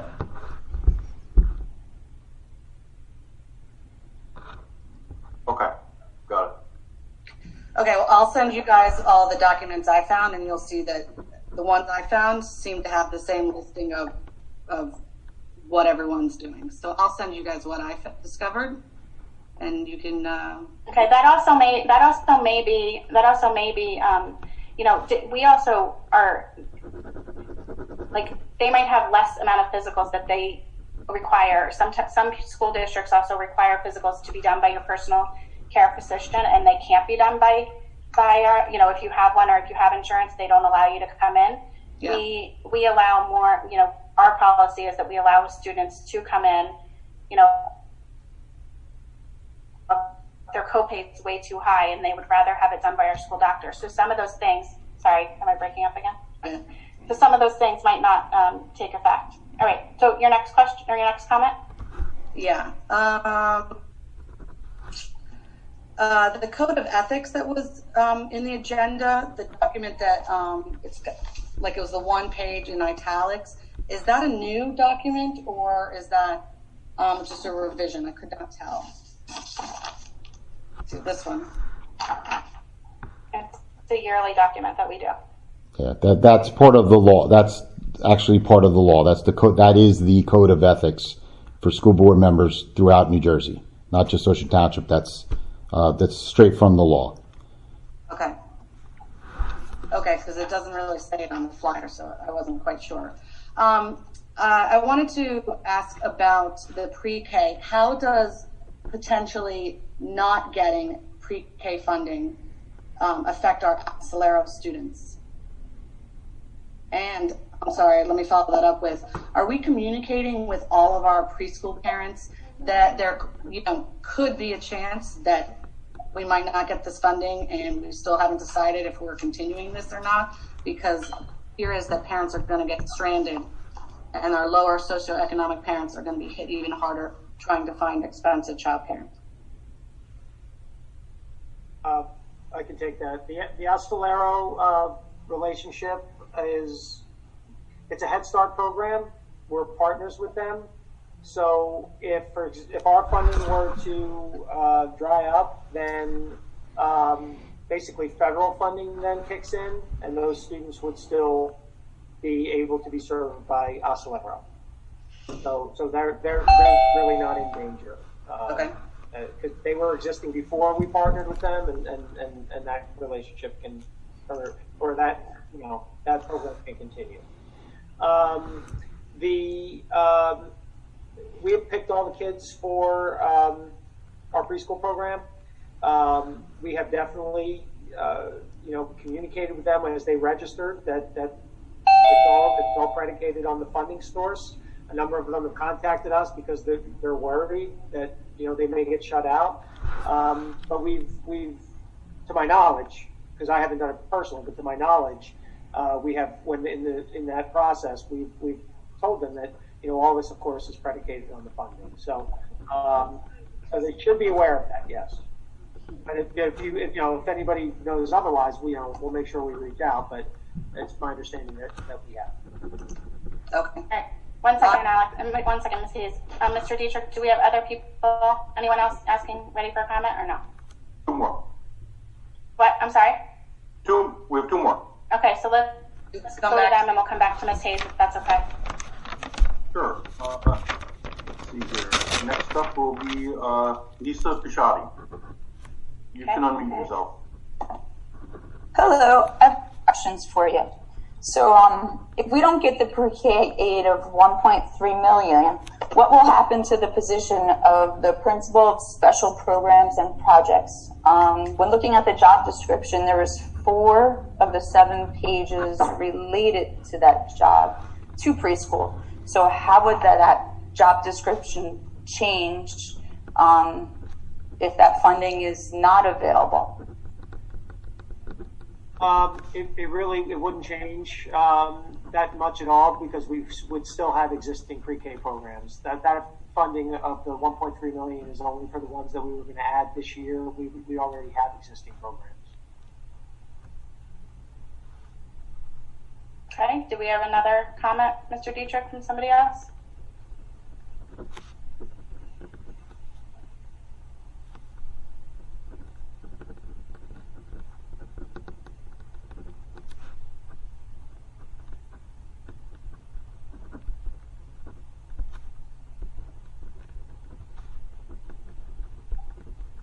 You're muted, Mr. Dietrich. Sorry, I unmuted, or at least I had 1 more. Sorry, I was muted. Oh, Thank sorry. you. All right, so the New Jersey School Board Association has a 37-page document on reopening schools.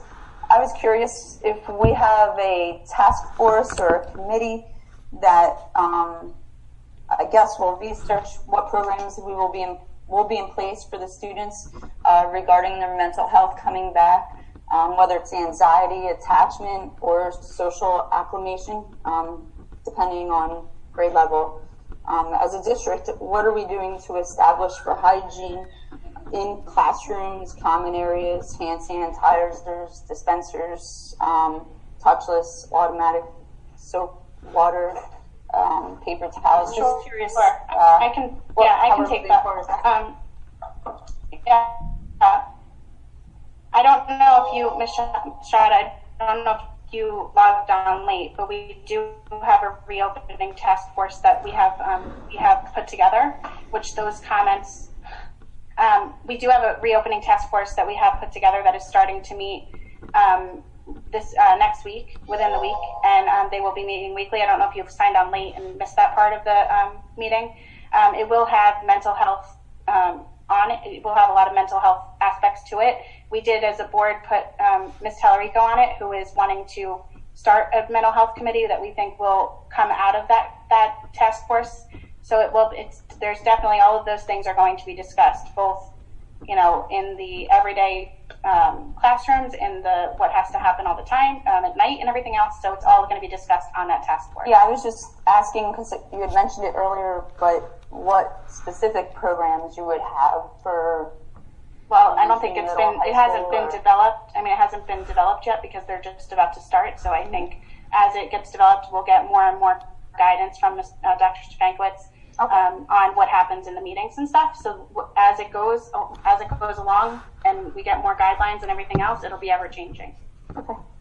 Can I add to that, Amy? Sure. 1 second. So we've definitely begun some preliminary plans on all of those things, but we're really waiting to take it all to the task force because we believe it's important to have that group decision making. So within the next couple of weeks. Plus, we really need that key component to all of it is the state guidelines, which have yet to come out. So once we know, once we know whether we're going to even be in school at all, which I think we will be, what that's going to look like, that will help really guide us. But so a lot of preliminary discussions that we've had internally, administratively, that we'll be bringing to the task force moving forward. Do you have a task force of teachers right now? I know in my district where we work, on our last day of school, we actually have Zooms next week to go over different criteria of example A, B, C, and these are the different scenarios of how we would go back to school, simply because we are under contract until the end of the month, and they want us to start curriculum writing over the summer and prepare and plan for that to adjust all that. So is there a task force for that as well, or a committee? We have teachers as part of the main task force, and as I mentioned, we may break up into smaller groups to tackle specific, tasks. There is a task force. Yeah, I mean, do they have a basic plan of what we would do given current situations and scenarios at all, or have a Well, once again, I think we've talked through many scenarios. That's what getting the task force together. I think until we get the state guidelines as to what exactly, for example, graduation ceremonies. Up till today, it was 25 people.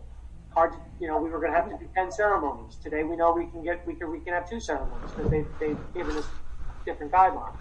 Once we're making a lot of, we're discussing what needs to get done, but until we know what those state guidelines are, which are supposed to come out by the middle of this month, it's really hard to pinpoint things. Because, for example, if the state tells us, you can only have 11 kids on a bus, right, compared to 22 kids on a bus, like that makes a big difference. So So we've had those conversations. What does it look like if there's 11 kids on a bus? What does it look like if there's 22 kids on a bus? And so on. So we started to make some of those plans, which we'll be discussing with the task force. But until we get those state guidelines, it's a little bit fluid.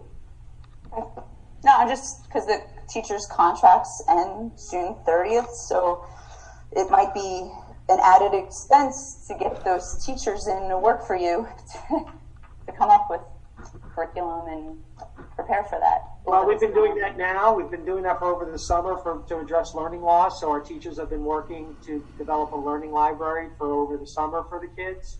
And that's. But I think and I think also to your point, like we're not going to have our teachers write curriculum for something that we don't know what the guidelines are. So once we have the guidelines and as the task force goes, we may in a week have it and we can have teachers choose and stuff. But as of right now, we're doing it through the task force. Is there funding available for those teachers? That's big with the union. CARES Act money can cover new expenses related to COVID-19. Okay. So that is possible, yes. Okay. All right. Thank you. Anybody? Thanks, Rosa Chair. Any more comments, Mr. Dietrich? Yep. Next up is Cindy White. Hey, everybody. I was a little bit late, so I apologize in advance if anything was asked. Regarding the summer school lunches and breakfasts, do we know the percentage of the school year food service that was actually donated and not consumed by our student population? And maybe that will help us make our decision moving forward with if we want to incur the expenses. Maybe we can reduce the cost of the contract. I don't. Can you say that again? Yeah. What was the question again, Cindy? We were donating whatever food wasn't picked up. During remote learning, right? Yes. It's very tough to tell because they did as the time came down. They did. There were a few additional lunches that were given to people that were coming towards the end. We did not want to waste anything, so it's difficult to tell exactly. But each lunch was given out. I mean, we have the numbers of exactly what was given out.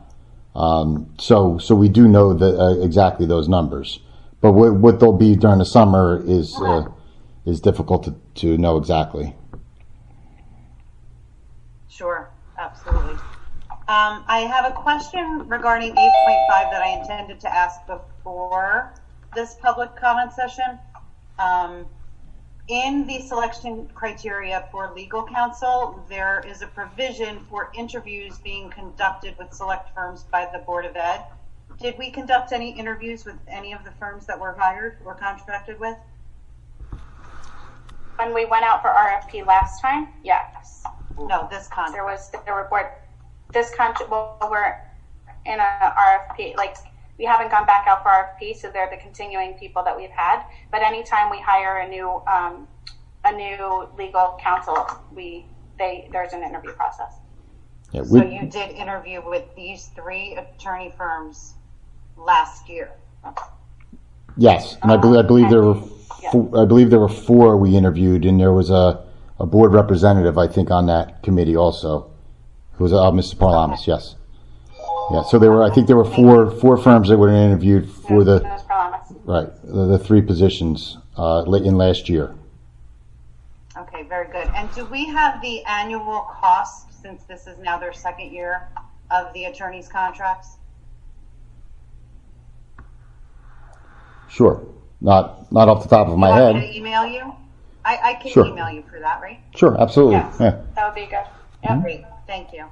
And and Jeffrey, maybe you can, I'm sure there's something to it that I don't understand, but when you Google the Chromebook product number, 113100, it's cheaper just purchasing it direct from Dell than the price that we're getting. It's the same processor, and I mean, of course, your fine-tuned eye will see it much better than I would, but am I missing something? It's almost $50 cheaper per unit. Mr. Weinstein, can you answer that? I would have to look into that. I mean, I don't know if it's because the maintenance is included in all those things. Yeah, it's the management. It's a couple things, Cindy. Yeah. Number one, it comes with the 4-year next business day on-site warranty. It comes with a virtually indestructible case. We actually took one in a case and threw it across Jim's office to see if it survived, and it did. The case is worth about $32, and then it also comes with a $25 per Chromebook. It's the software license from Google that you don't have to purchase, and on Dell's site they're not advertising it. That is so that Mike Hall's team can push the software downloads directly to the Chromebooks it says for 4 years, but normally it lasts 5 or 6 years. So there's 3 other components to the price that we get that, all said and done, probably end up to about an extra $100 that's not on that Chromebook. Yeah, like I said, certainly something that I was missing. I had no doubt. Thanks, Jim. Great. Thank you very much, everybody. Okay. Any other public comment before we go back? Nope, I think just back to Alex. Okay. Okay, I unmuted. Jim, you had said if there was not an attachment to the parent organizational handbook, you would post it or send it. I'm just wondering if you can send that to me, if you're not going to be posting it attached to this agenda. Could you do that? I'm sorry, you're talking to me, Jim, or Jim? I think it was Ken. I think it was me. I was going to say, that's a Ken thing. All these one-syllable names are confusing. Ken, can you send me that this week? Absolutely. Tomorrow. Okay.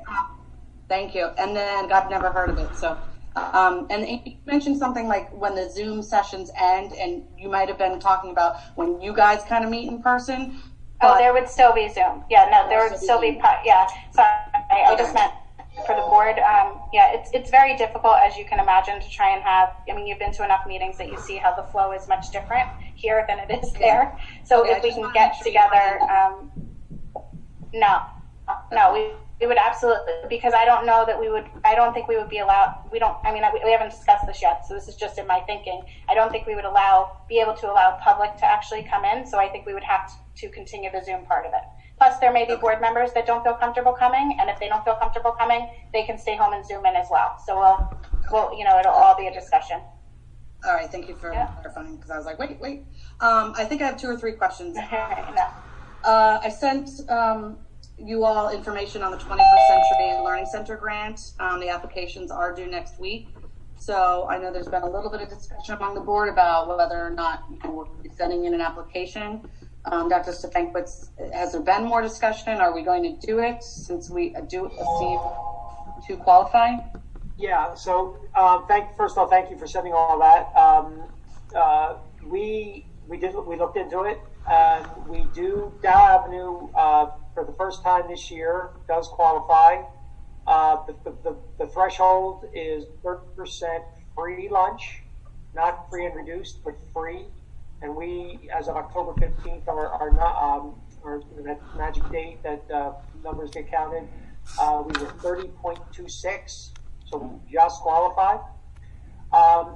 We are going to attempt to put an application in. It is a lot. I mean, I will say, and unfortunately we didn't, this wasn't sent out, and we missed it on our end. So we do appreciate you calling it to our attention, because it wasn't sent to us from the state or from the county, and we haven't qualified for it before, so it wasn't really on our radar screen. So we are going to try to do that, but it is very involved. So if we had more time, obviously, we would be able to be more thorough, but we are going to try to get something done for next week. And whether or not, we succeed in that grant application, I'm reading a lot of districts have after-school help programs, like basic skills, for example. And I know I'm not a middle school parent, so maybe they have that at the middle school next year, and I don't even know that. But have we considered, so many districts around here have dozens of teachers paid, 50 to 75, whatever it is, dollars an hour for 1 hour after school. I mean, have we asked our association if anyone's interested? Is that anything that we would consider being our numbers for? You're saying paid privately, 50 to 75, right? You're not suggesting we pay. No, you guys pay. Well, all those. Well, a couple things. So we do have after-school programs, homework helps, and other programs that we have for kids after school, book clubs, makerspace, a lot of different programs. The cost of those are contractually negotiated based on what the current contract rate is, and that's. I don't mean voluntary, I don't mean makerspace or stuff. I mean like basic skills, remedial help, that type of stuff.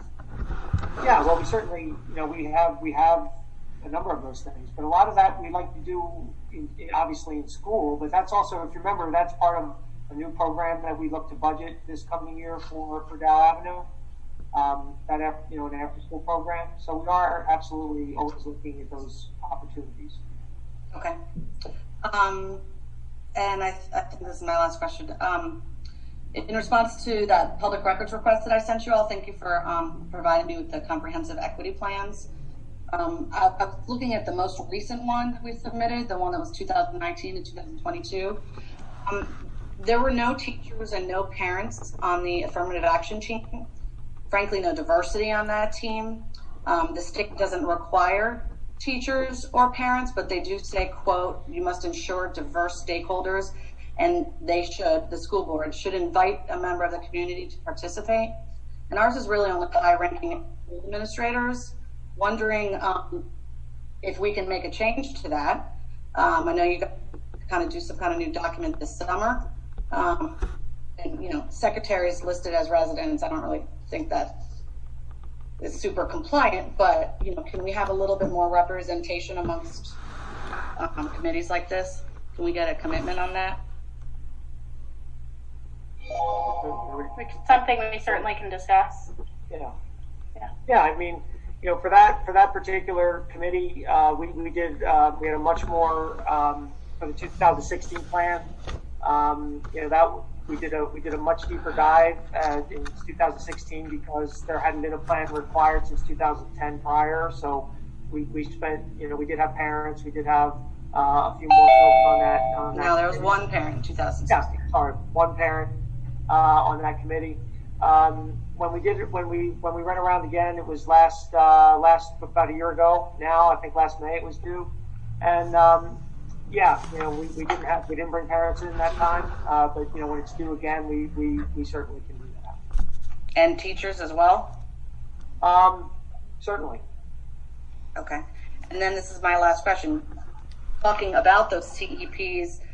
Since we're not in compliance for the last few CEPs, which brings us back to 2016, the same topics keep coming up about minority and male students disproportionately represented in detentions, minority and female students not getting some representation in things like gifted programs and AP, If we keep saying, no, we're not compliant, no, we're not compliant, and it really says all 5 schools when it says list the name of non-compliant schools.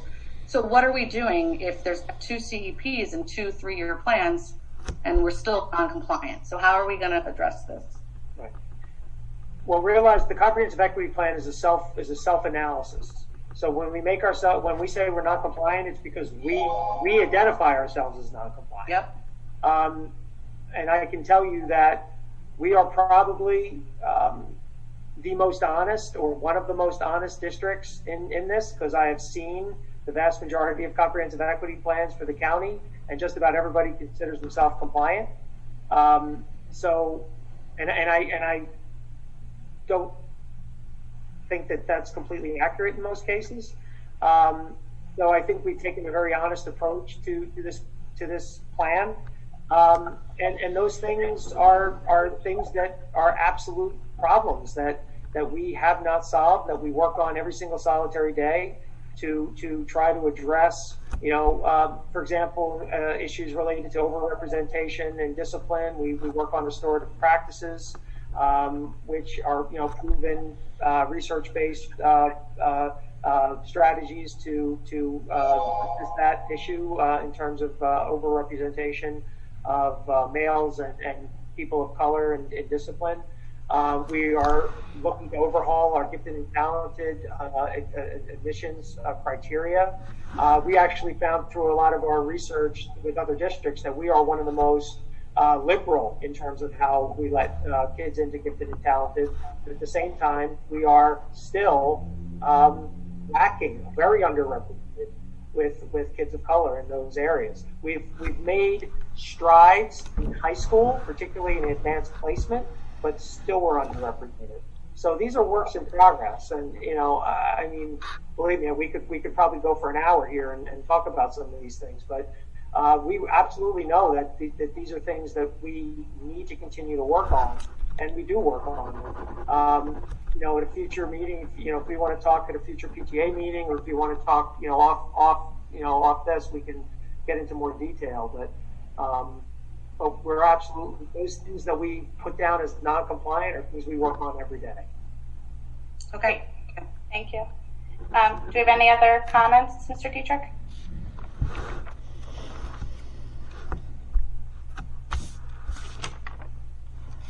You're muted. Yep, just checking, we do. Batya von Ostrom would like to speak. Batya. Go ahead, Batya. Hi. Hello. I guess this question is for Dr. Stefankowitz. I don't remember exactly, but I feel like a few years ago, there was a lot, I don't remember if any of it was true, but there was a lot of uproar in town about parents feeling like you wanted to just mix up the classes and get rid of leveling. And I don't remember that was exactly what you were saying, but I know, at least I think, I feel like that was like 4 or 5 years ago, that everything, that Alex brings up are definitely things I also feel strongly about. And I remember you kind of coming in a little bit guns blazing and really advocating for those things, and just it really not going over. Am I remembering this right? I feel like the town was very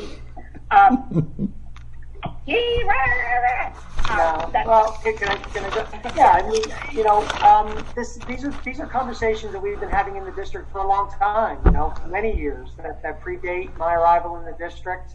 I think that it requires a lot of conversation, and it requires a lot of breaking down of norms and things, to look at things just from a different lens. And I think we're doing that. I think we're doing that as a district. I think we have so many people who work, so many of our teachers work very hard every day to ensure equity in their classrooms. We have every one of our principals works to ensure equity in their buildings. We have work to do. As a district, as a society. we are committed to this work 100%, but it's hard work. We haven't, you know, we think about where our society is and how long things have taken, and hopefully, you know, we are at a place now where we're going to see greater movement, and we have to, you know, use these situations to have these conversations within our schools to make sure that we are eliminating barriers for kids and taking down things that are going to prevent opportunities. And I think we're committed to that. You know, just like anything, you know, everybody has a different little bit of idea or different opinion as to how that exactly should get done. And you know, that it's trying to bring those opinions together to formulate a practice or a policy that ultimately, you know, makes it work. So it does take time, more time than I think many of us would like it to take. But we have made, I think, very strong progress, but there's still plenty of work to be done. So I think that's the best thing that we know is that we know where we were. I mean, some of us that have been on the board for a long time, and Batia, like you said, a couple years ago when you were here, you know, you were at a lot more meetings back then when you were PTA president, and it was a lot. You know, there was a lot of discussion then. There's still a lot of discussion. I think that we all know that we have room to grow, a lot of room to grow, and that, you know, we're committed to making the things we need to do to grow. And, you know, so I think that's a great thing. Like Dr. Stankwitz says, we're very real with how we put ourselves down on those things. You know, it may not make us be in the best light, but we're honest with ourselves and we're honest with our community that we have room to grow, which I think is important. Thank you, Batia. Anything else, Mr. Dietrich? No. Okay. All right.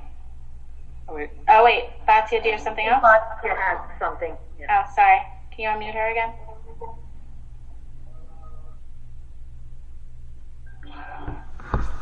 And then just the other thing is, obviously, I think all the members of the board are wonderful, and I was PTA president for 5 years, and that is a thankless job, and I can imagine that it's way worse than that. But I'm also wondering if there's any way, I guess, as people maybe aren't re-upping or running for re-election, to try to encourage more diversity on the board. I don't know if, like, we would love that. I mean, we would know. Yeah, we say all the time we would like there to be representation of what our district looks like all around. And if you know of people that are willing to run and are willing to sit here, it is a lot of work. But I think people are willing to do the work, and I mean, I don't know who's running and who's not running in the fall, but you know, we would definitely appreciate and love to have different perspectives here. I think we do have a lot of different perspectives, and we welcome more. For me, yeah, I mean, I don't know if there's ever going to be an opportunity. I know sometimes people like retire before their term is up. Yeah, resign. So I don't. Yeah. I know it also. It just depends on who applies for the position, but to kind of make it a point to encourage. Yeah, it's all about who applies to apply. Yeah, and Nadia, what do we do on Tuesday nights then if we all go away? Well, I'm not saying all of you. We would come to the meeting in the Zoom. Okay, so, and thank you. I know this has been definitely an interesting time for all of us, and I just wanted to say that at Wanamassa, things are going great. I was at my friend's house the other day. Mr. Milano called her kid. It was his birthday. Ms. Brannigan has been wonderful. So, way to go. I know it hasn't been easy. So, thank you. Thank you very much. I appreciate it, or we appreciate it. Okay, anything else? Nope. Okay, may I have a motion to adjourn? Motion. That was Denise, I think. May I have a second? Second. David, Dr. Marshall, second. All right, thank you everybody for coming. We'll talk to you next week.